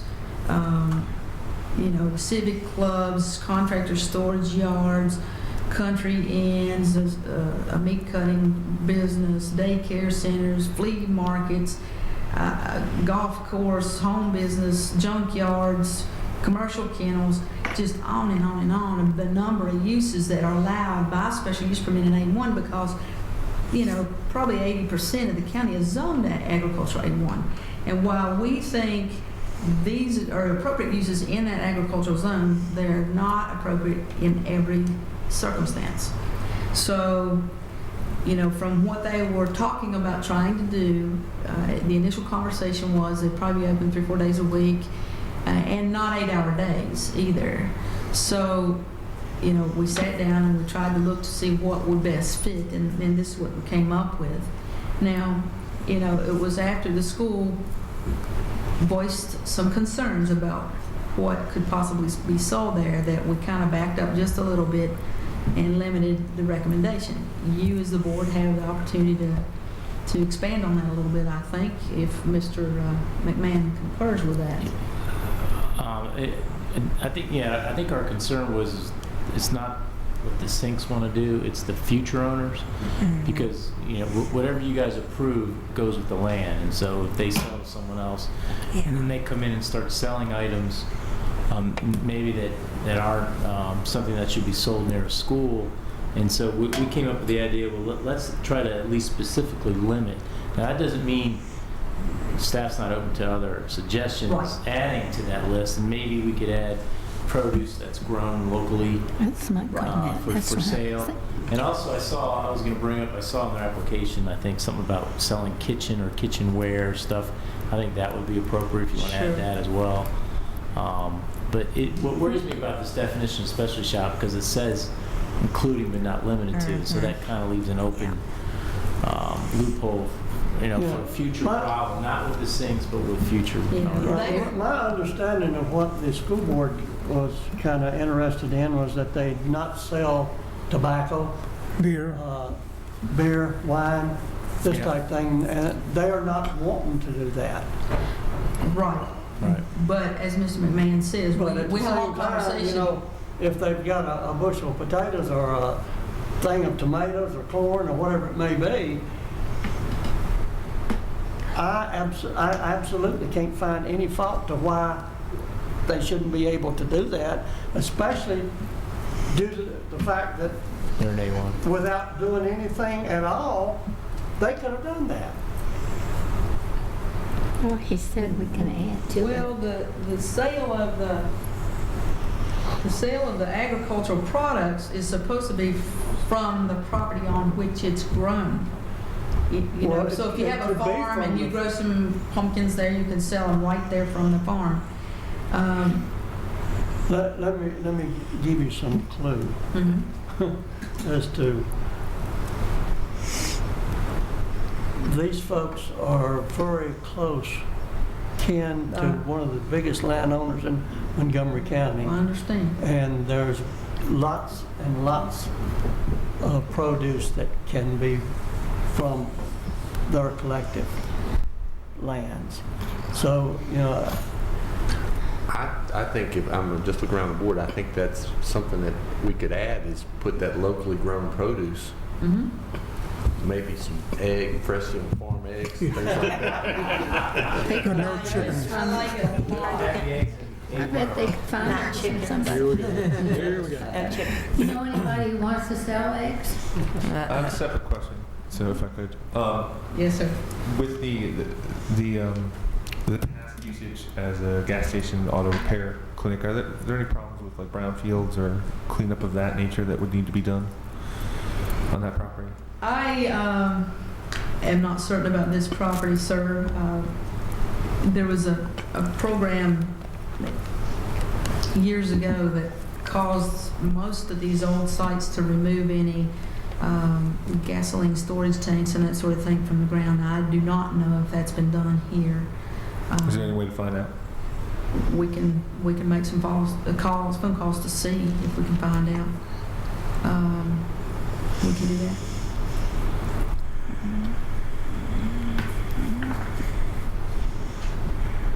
Ms. Biggs? Okay, my only question was, I wanted to get straight in my brain. So if in the future this land was purchased by another owner, Yes, ma'am. the way that, when you read that, it says, are we taking out the part or other? But not limited to, we're taking out that phrase, but not limited to. The thought process was to allow them to proceed ahead with their antiques and their few other things. There's a little lady that lives right there close that makes quilts. She wants to sell them there. Great. But it would give you all the opportunity to, they would have to come back to add other uses to make sure you're comfortable that we're protecting the children there at the school. Right. And that they are appropriate uses. And that was the only thought process there, is to protect those children. I think that's good. So if we added locally grown produce or produce by the owners or whatever, we could add that. Wouldn't hurt my feelings a bit. Okay. Because I'm trying to think, I think we can talk about this issue all night long. And I think, is it produce, Gary? I think that if we can add produce, if it's the consensus of the board that we add produce to that use, I'm fine with it. Yeah, I am too, and I think I'm okay with it. sounds like everybody's okay with it.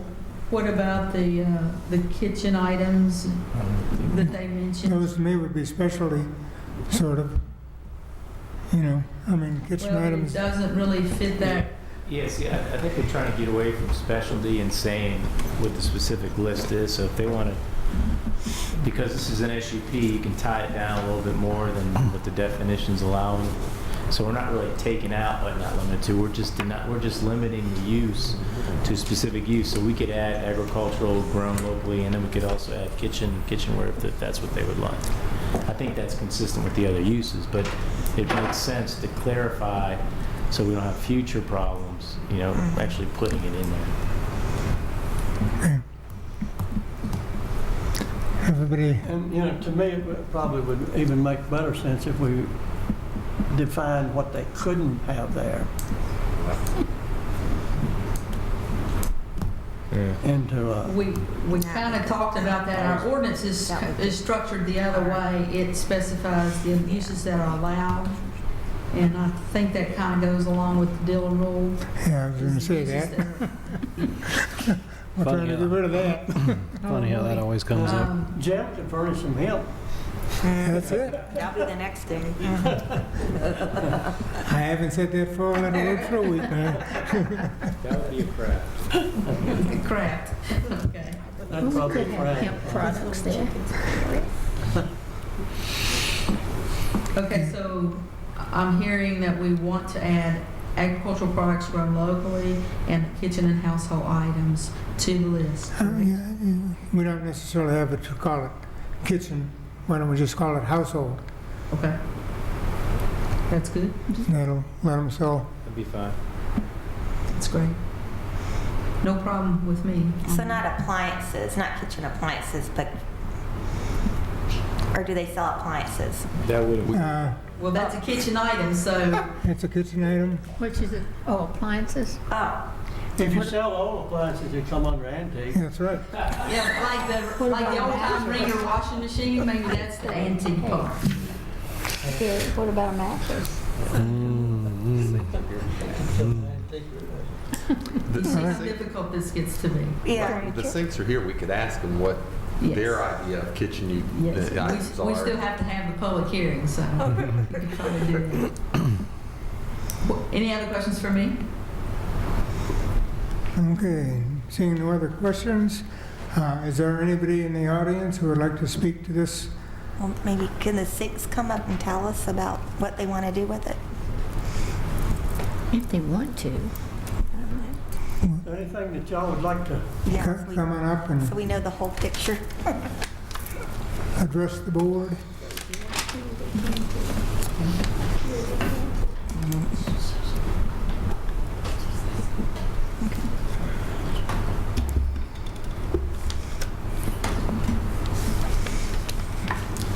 See, that first gentleman spoke for about 48 minutes, so it'll take me about 49. Now, it won't take me but just a minute. I don't know if my counter goes that high. Let me My wife wants to open up a little shop down there to sell a few antiques and just a little bit of a junk, and just have a little bit of a little place to go to occupy her time. She worked in Shawsville for 29 years in a couple of delis down there. She run one for 24 years, and then she run Meadowbrook Cafe for 5 years, and she won't quit. She wants to get into something again, so that's what this is all about. We don't have any intentions of putting anything down there that would be bad for the community. I've got two little babies that my daughter's got. One of them's 2.5 years old, and the other one's 6 months old. And when they grow up, I hope they'll be around Shawsville, and I wouldn't want anything there that I had anything to do with that was bad for them. And I wouldn't want anything there that the church wouldn't approve. And I can appreciate the school wanting these restrictions, and I'm all for it. I don't want to sell any of these things that they got listed here. They should have added snake oil too in there, maybe. But we don't want to sell anything that's bad, but I do think that it's kind of hard to go down there and spend about $40,000 to get the place open and get this site plan fixed like we've got it, and then you can't sell but 3 or 4 things. It just doesn't seem fair to me. Makes sense. And if we could make a do not list or a do list, it'd be okay. And I'm not sure, we got a fine lawyer here. We may be that this thing would be restricted to us as owners and not passed down to the next owners. But it's probably like a easement or a right-of-way. It goes with the property, not the owners. So, if you want to ask me any questions, I'd be glad to answer them. Any questions, Mr. Sin? Just when we were talking about kitchen items, what are some of the items that you would like so we could add or take a look at that do list, so to speak, and expand it a little bit? I guarantee we don't want to sell any appliances. I have enough of them in rental property. So no appliances. I mean, Frigidaires, washers, dryers, and all that. Are you hoping to sell like mugs and things like that, or when you say kitchen items, can you help us to, or? Antique copper dishes, antique brass dishes. So that would still fall under all antiques? Yeah. Okay. No, I don't think we're gonna get into the kitchen stuff very much. Maybe. I was thinking, along with, and I've had more than one conversation with Mr. Sink, maybe some accessory items that would go along with the antiques. Maybe it's handmade, new items like Hand towels. and curtains and things like that that would be appropriate to complement the antiques as people furnish their kitchens or whatever as they buy these antiques to go along with them. Maybe if they have an antique bed, they can have some other few household items that would complement that. Would that fall under the crafts part? I would think so. It may. If you make them. But the craft to me is something that's handmade. Maybe they can find a supplier where they can buy these items for retail sale, and you're not stuck with having to have handmade items too. Oh, okay. You see what I mean? Yeah. I agree. Any other? Makes sense. Thank you, Mr. Singh. Thank you for being here. Appreciate it. Now I'll ask, is there anybody in the audience who would like to address this public hearing? If so, please step forward and you have 5 minutes. Seeing no one, we'll move on. Thank you very much. Okay, the next item. Public address.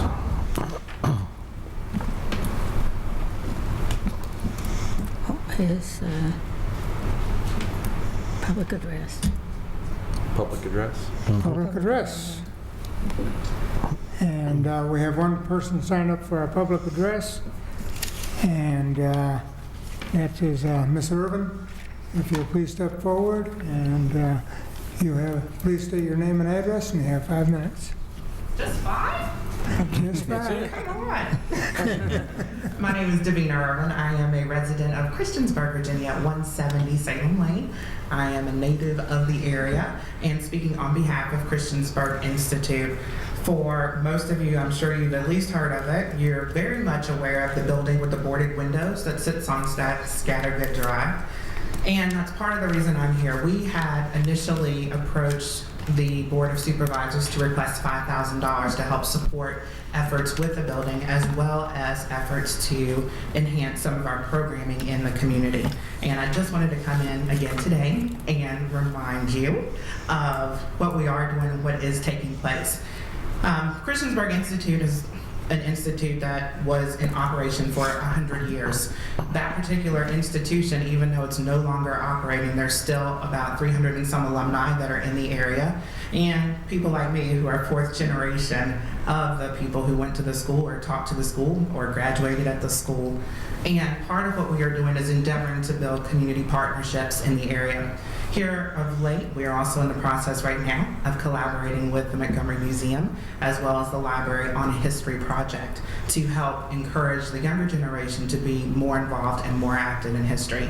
The actual building itself, of course, will take a lot of time and resources to get to its former glory, so to speak. But for right now, we are actively working and pursuing alternate sources of funding. And since we are part of the community and part of the county, we just wanted to re-emphasize the need for support, not just financial, but also in terms of information and resources, especially as we are collecting history too, even now. About the area just in general. Every day I'm learning something different about the Institute, about Christiansburg. I've been here most of my life. I've endeavored to escape multiple times. Obviously, it has not worked because I am still here. But I believe it's also for a good reason. A lot of times what we see before us, we have or we take for granted. And this is one of the things that whenever I talk to alumni who were there, they say, oh, you know what? I'm going to die before I ever see that building renovated. I don't want to have that conversation anymore. I don't want to continue to have that discussion. My goal is to make sure that I do whatever I can in terms of my resources, my information. Right now it's mostly intellectual capital, so I'm one of those young professionals.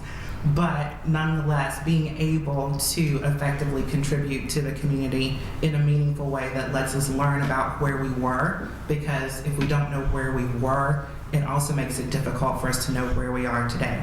And so I'm coming and speaking as the voice of a product, actually, of Christiansburg Institute. And so I want to also thank you for the support that's been given to us in times past in terms of individual board members who have contributed to information and telling us where to go, who to talk to, when to talk to them, and how to approach them, but also to consider adding $5,000 to us as an organization. We are a 501c3, by the way, but also as a community historical resource, not necessarily as an agency, but as a historic resource that is still standing and still actually living and breathing through alumni and the descendants of the alumni.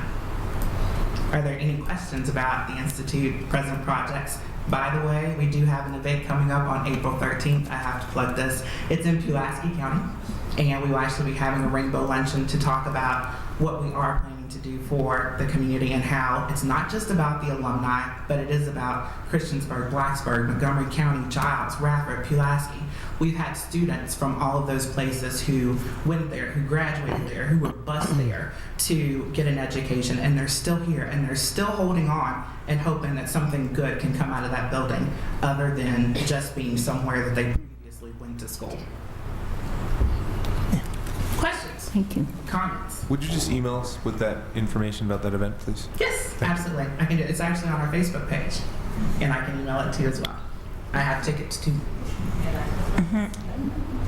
Questions, comments? This really isn't the time that we have questions and comments during public address. Right. But I do appreciate you coming and Thank you. explaining. And Thanks for being here. Thank you.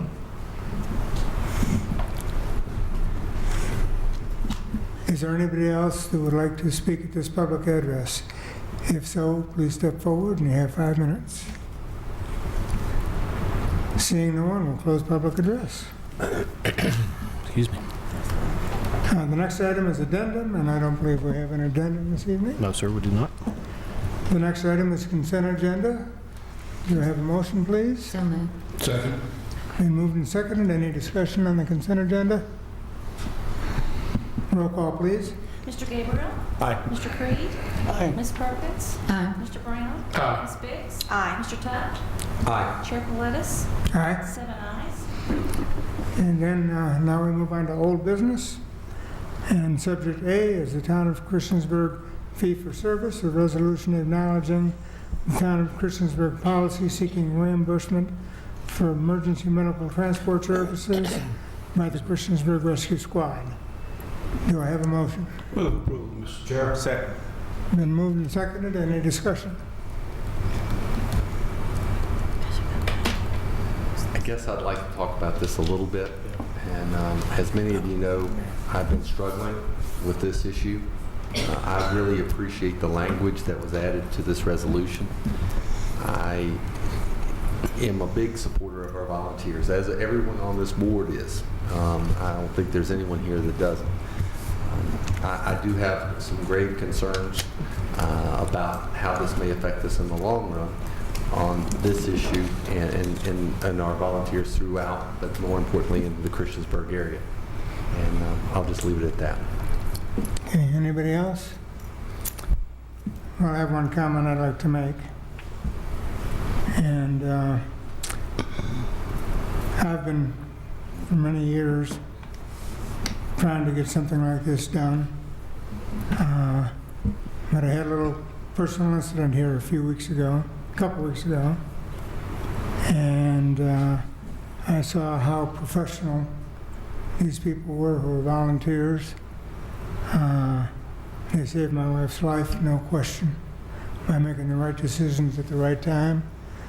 They worked out of their heart and their soul, and I would hate to see anything jeopardize that kind of performance from our dedicated people. So that's the only comment I have, and if nobody else does. Well, I just have a question. It was made clear to us, though, that this was discussed at the task force. Could you reemphasize, Mr. Brown, what was said? At the Fire and Rescue Commission meeting of Montgomery County, this has been discussed several times. Throughout Montgomery County, there's 5 fire departments and there's 5 rescue squads. And when recovery fee or fee for service, whichever the term was used, came up, matter of fact, it came up a couple of years ago, or maybe 3 years ago, when we as a board was brainstorming how we could raise revenue other than real estate taxes. And it came before the commission, and the commission talked about it and had several meetings, and even Adam from the town of Christiansburg came to the commission meeting probably last summer and made a presentation on this recovery fee. Out of the 5 rescue squads, there's Blacksburg, Longshot, McCoy, Shawsville, and Reiner. Those squads, they didn't support this recovery fee for their particular squads. I mean, just like Longshot, McCoy said they did not want it. Reiner said they did not want it. And when I talked to Chief Akers down, had looked long ago down in Shawsville, they didn't want it for their particular squads. So the other 4 squads in the commission and the fire departments are fully aware of what Christiansburg is attempting to proceed on with. And they were okay with Christiansburg doing it? They don't mess around in other people's. The question was, would it affect, and we asked that question a couple of times, would it affect the mutual aid agreement between, just like in several months past, probably 6 months past, Blacksburg would respond to rescue calls in the town of Christiansburg.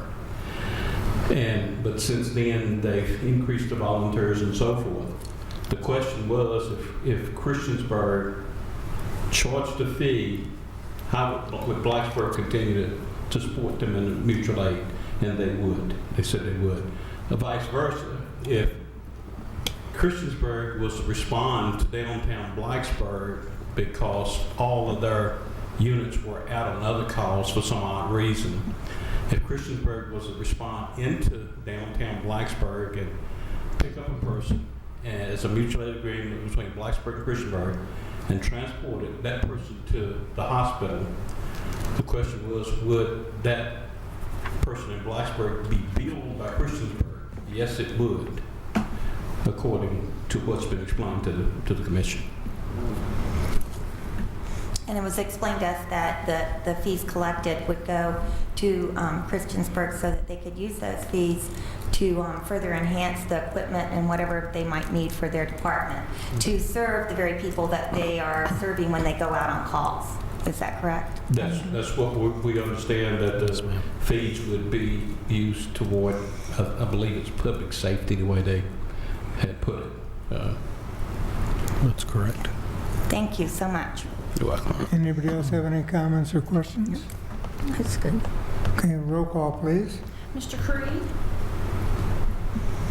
What's the To support the resolution. floor to support the resolution? That Christiansburg could do it.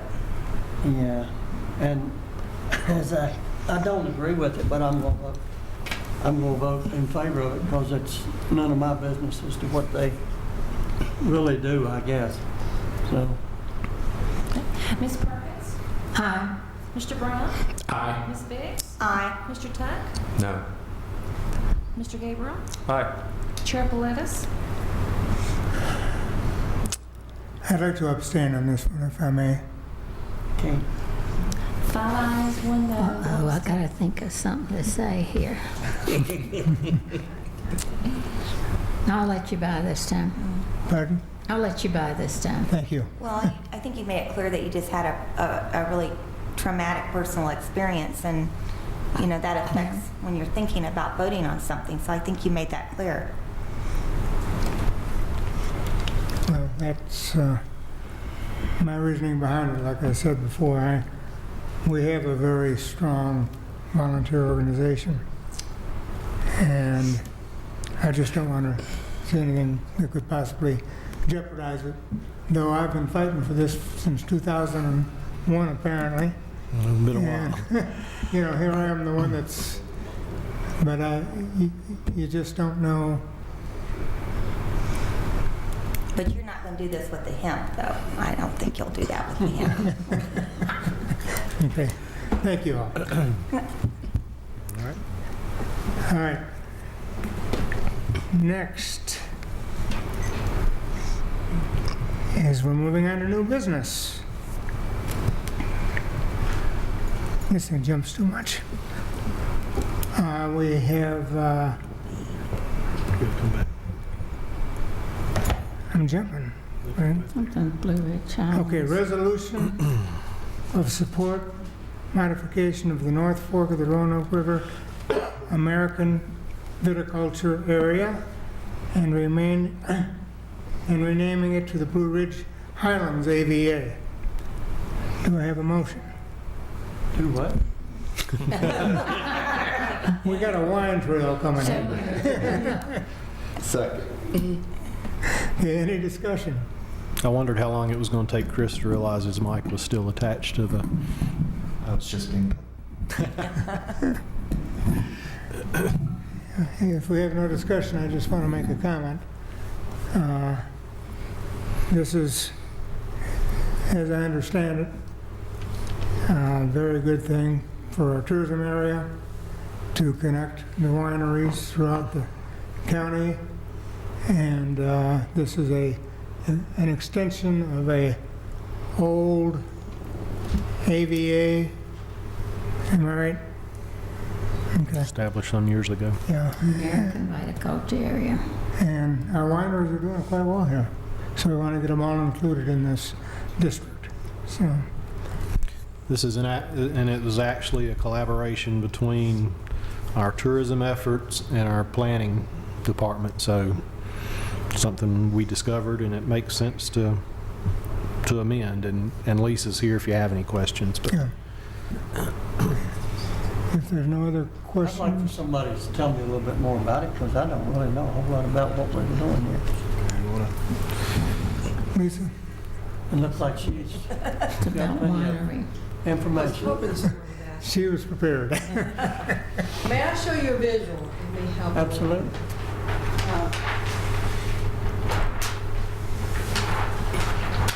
We see, and the yellow there, it depicts the existing, yes, you have it.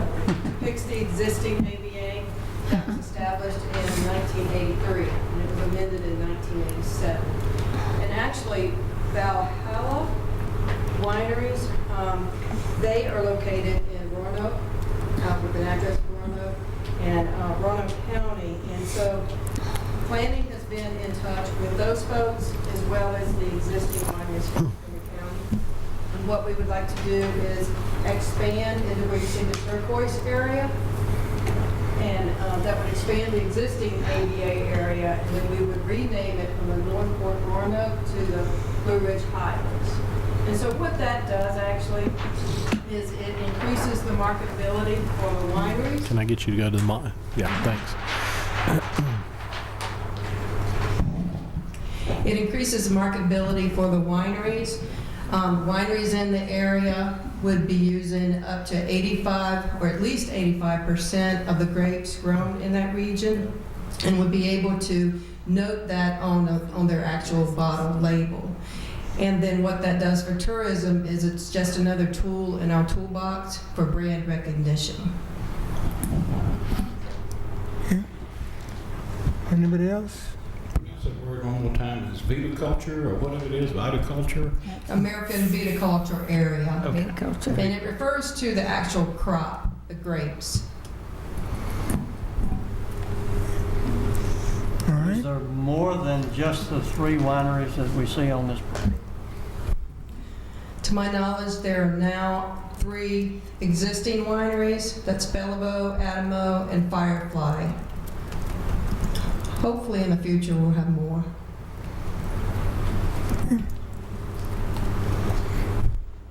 Anybody else? Roll call, please. Ms. Purvis? Aye. Mr. Brown? Aye. Ms. Biggs? Aye. Mr. Tuck? Aye. Mr. Gabriel? Aye. Mr. Creed? Aye. Chair Willis? Aye. 7 ayes. Thank you very much. The next item is proclamation, Mothers Against Drunk Driving. Howard? No, Oh, we got to do National the Library. library board. I think library. I mean, library. See, National Library. I'm skipping.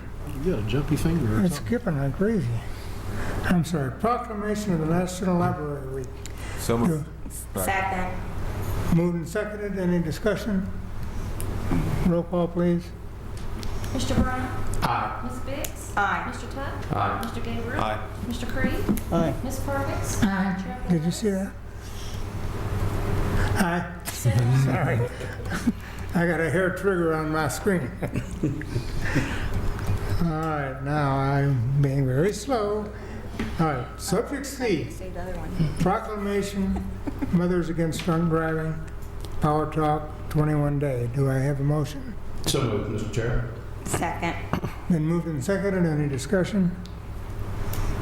Roll call, please. Ms. Biggs? Aye. Mr. Tuck? Aye. Mr. Gabriel? Aye. Mr. Creed? Aye. Ms. Perkins? Aye. Mr. Brown? Aye. Chair Palettis? Aye. 7 ayes. Okay, the next item is the county attorney's report. No report, Mr. Chair. County administrator's report. Mr. Chair, the only thing I want to comment on tonight is continuing our schedule of multiple meetings during the months of March. We have our meeting tomorrow night here at 6 o'clock for the public hearing on the budget and the tax rate. The hearing begins at 6 o'clock, and we'll go until we hear all the comments, and look forward to seeing everyone here again tomorrow night. And that's really all I have tonight. 2 hearings. Right, 2 hearings. One's on the tax rate, and then one is on the budget. Right. So we'll have it segregated. Usually when, I'm sorry? It's required by law. Yeah, it's required by law. Usually when folks sign up, they don't differentiate, but we'll begin at 6, and look forward to having a good participation and turnout. Okay, Supervisor Gabriel.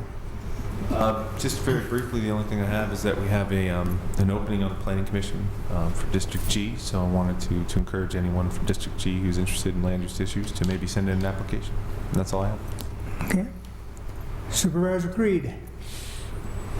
Just one thing, and it's a report from from Montgomery Resource Solid Waste Authority, and that is that they will be advertising an increase in rates of 50 cents.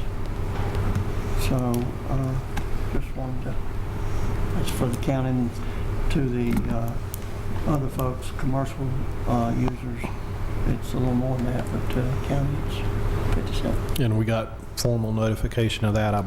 Well, it was on my desk today. It may have come in Friday, and I'll make sure that's in the board packet too, but we'll be working on that to make sure we've got it accounted for in the budget as well. Thank you. Okay, thank you. Ms. Perkins. Yes, I have a request to make of the board members, and I would hope that you would join me.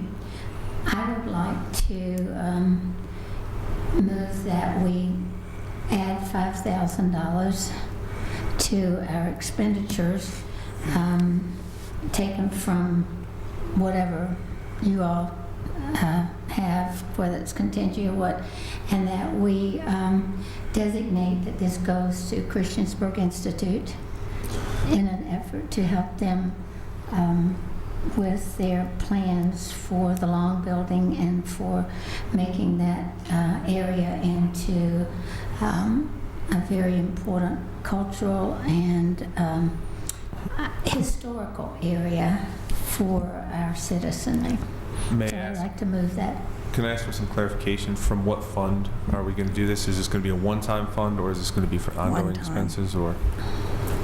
Well, and just a point of further clarification, is that something you'd like allocated out of this current year budget to be provided before June 30th, or included in the upcoming year budget? I was looking at it to be the upcoming budget, but it wouldn't hurt me if you did 5,000 now, and then you did 5,000 in the upcoming budget. Let me add to that a little bit. I know that when we looked at the budget, I think they showed numerous outside agencies who requested funds And I think the position was taken that it would be no new agencies. I think it's, It was taken from my standpoint, point of view. but that's certainly something the board can but, change. I mean, I was behind in my report. I was going to be after that, and I was going to make the same motion as an alumnus from Christiansburg Institute.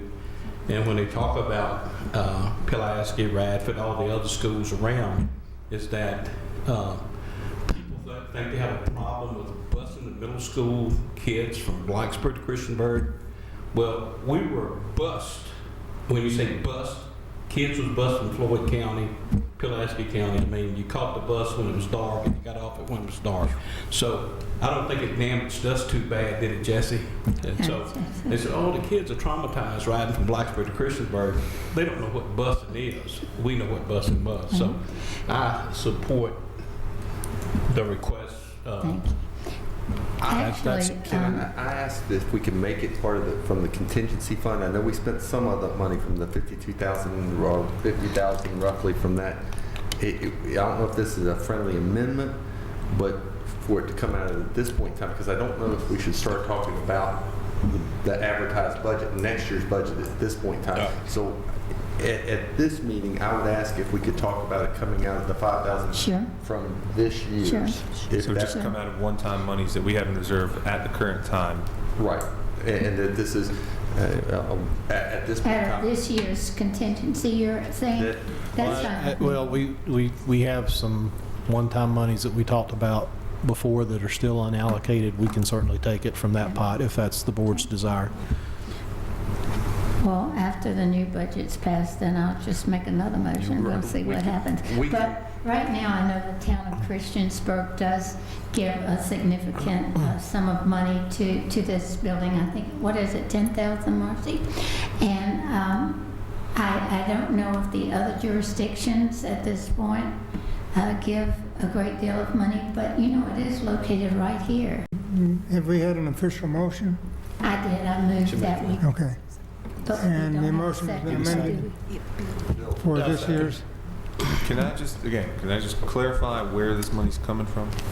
What I understand is it's going to be appropriated from the one-time monies that we had from the. Okay. So it's coming out of existing reserve. This Yes. year's contingency. Existing reserve. That's fine. And then No, for not next if year, it's, the the contingency. amendment sounded like, Right. yeah. Yes. The And next year, the one-time amendment sounded like we'll do it after we pass the budget, discuss it for the next budget. Because other people might come forward tomorrow asking for other things, so, yeah. Yeah. Okay. All right. So this will be addressed Any in the further current discussion year. on this? We have a motion and a second? To offer up one thing. Yes, sir. I don't know whether this will work or not, but to challenge the other jurisdictions that are here close to match some dollars for it. Yeah, that'd be great. That'd be a great good. idea, Gary. Well, I think Christiansburg give 10,000. Christiansburg gives 10,000. So, you know, But you're talking about other counties, right? Other counties. Pulaski and Giles. Pulaski, Giles, Floyd, Floyd, wherever the Giles, or children wherever, came from. you know, it might set some fire under to it. Right, But- get some more. Marcy, do the other jurisdictions give money? Not yet. We did make a budget request this year also from Pulaski and from Radford.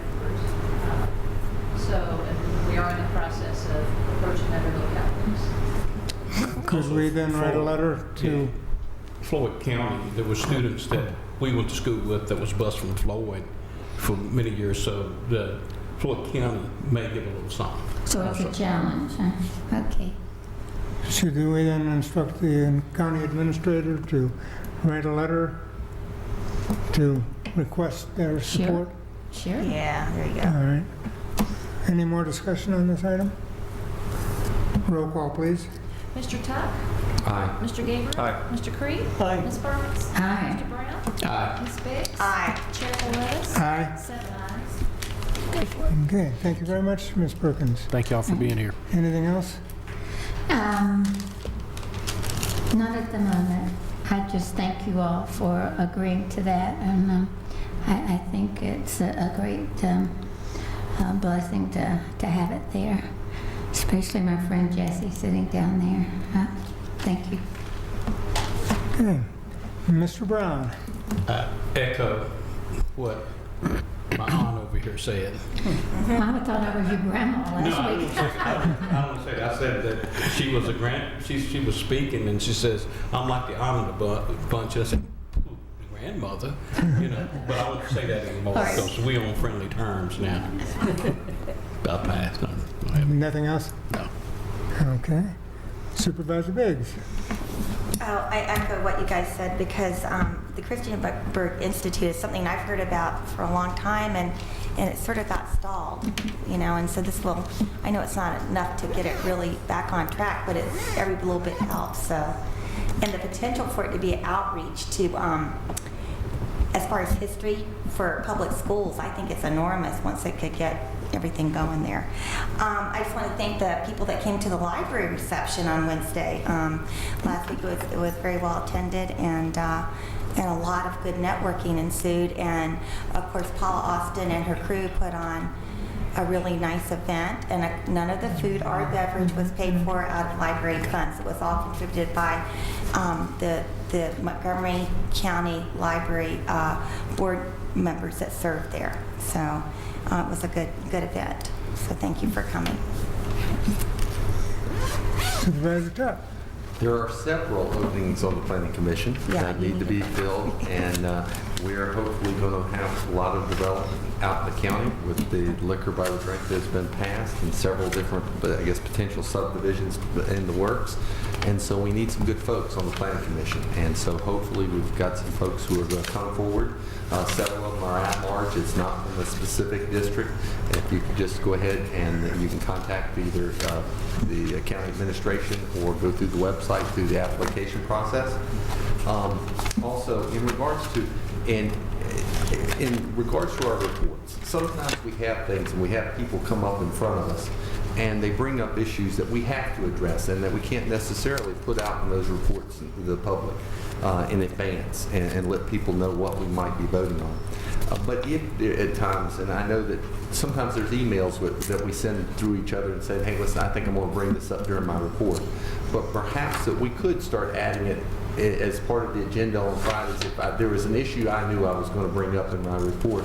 That way we could all have a chance to think it over the weekend.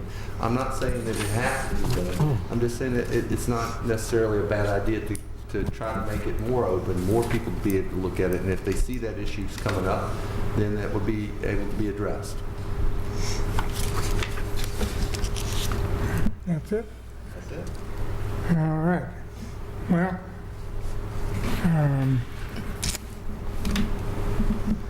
about 3 weeks ago, I guess. March has been a long month. Yeah, It's been a really Craig and long month. Bill and Gary and I believe Brian went to a meeting in Roanoke. That was February 28th. Yep. February 28th. Yes. And it was attended by several jurisdictions, and the plan was brought up to combine energy in developing a good economic development plan for the region from our area to the Roanoke Valley. I believe Botetourt, Franklin, Roanoke City, Roanoke County, Salem, Montgomery, attended. There was about 150 some people there, business people as well as elected officials. And it is something that I guess we need to talk to the board about if we want to pursue joining this group and having a representative there to try and get things working together with these communities.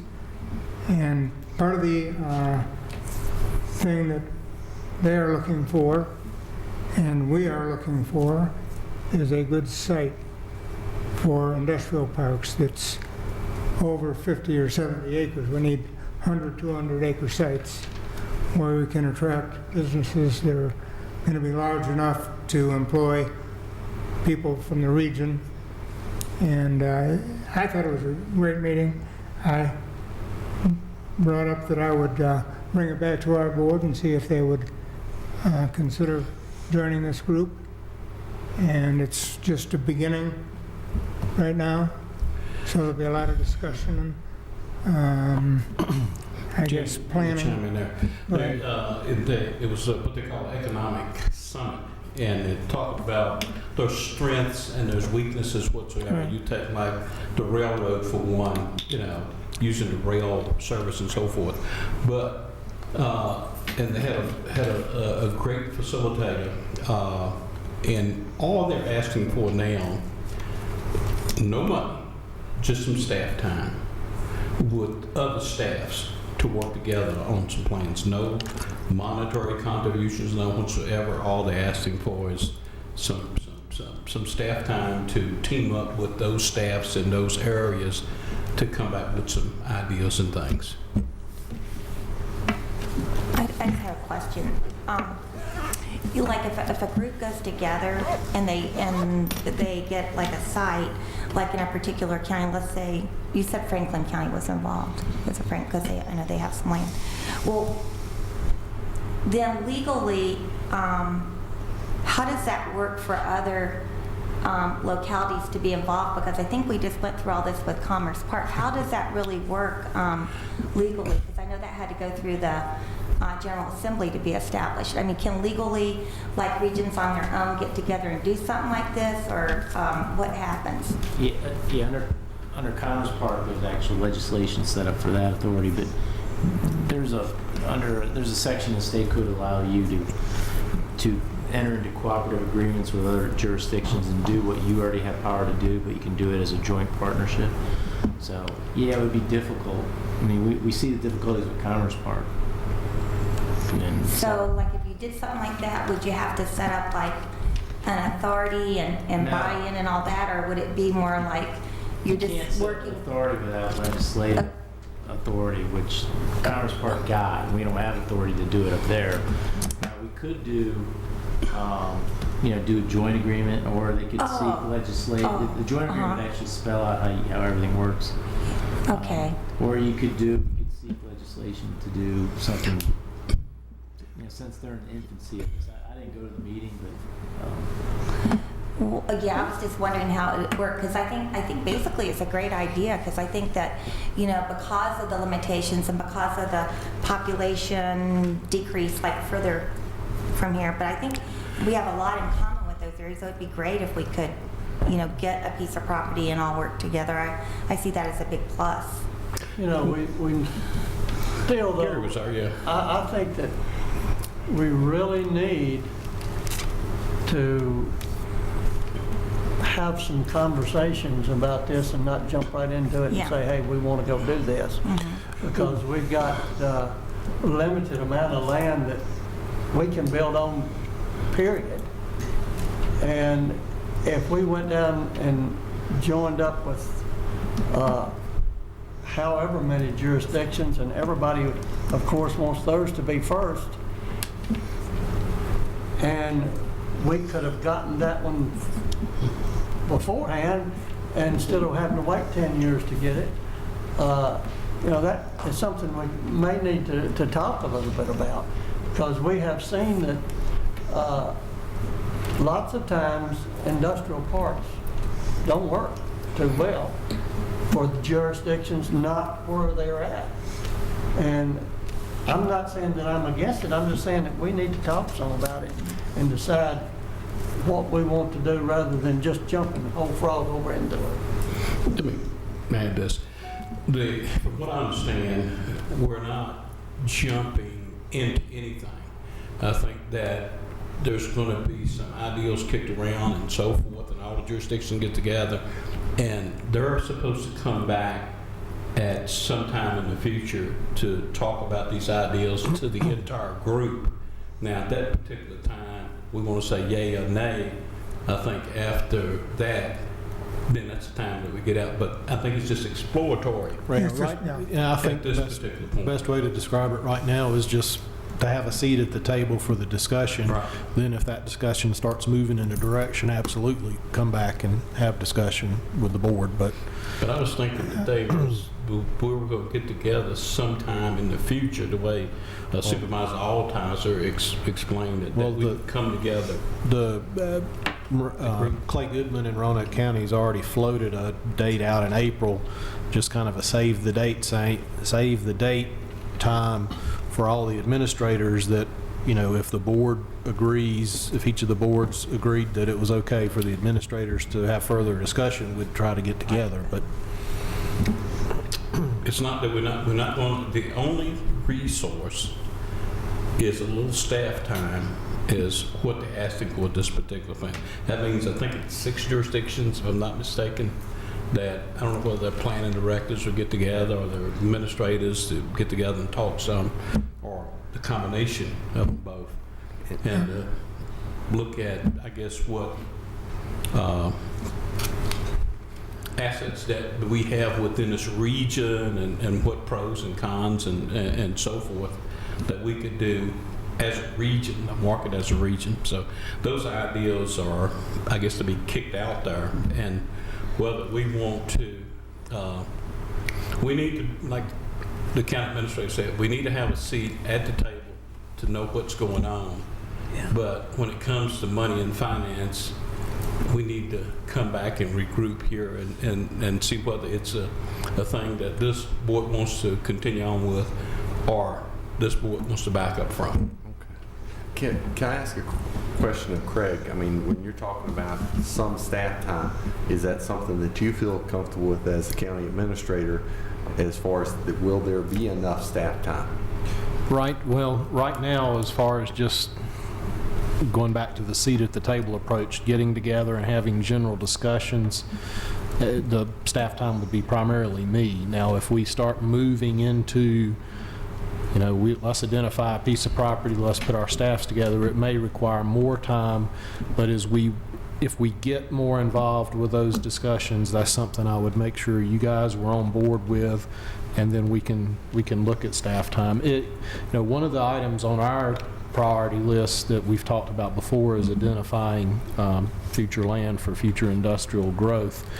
And while, we want to try to focus that on Montgomery County, we also recognize that if there's regional players that make sense to have that discussion with, then we at least need to have the discussion. So I'm comfortable with the time right now. Matter of fact, honestly, it's good for all of us as administrators to get together. I'm sure we'll talk about economic development, but we usually branch off into some other things too. But at this point, I don't think the time would be too big of a concern.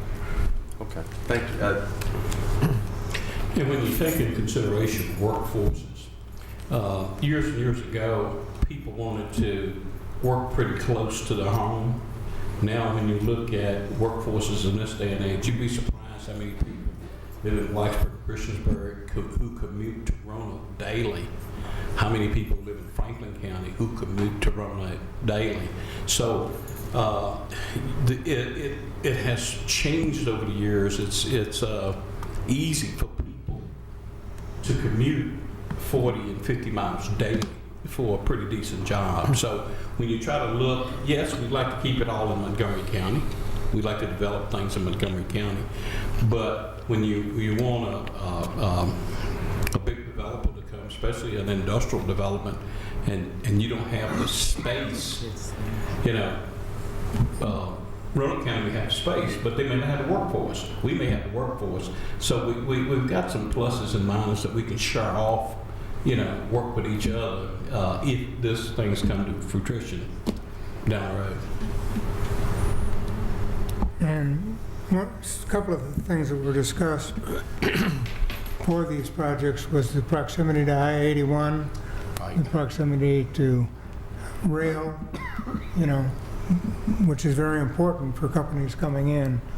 And that puts us in a pretty good situation in both cases, plus Roanoke's in a very good situation with the rail. But we are on I-81, and Roanoke County is on I-81, so it's, to me, pretty attractive to be looking at this as a project to investigate at this point. So, do we have pretty much a consensus that we should look into it? I don't see why not. Okay. No decisions will be made until we get information back and have time to talk about it, so, all right. If there's no further discussion, I'll call this meeting adjourned.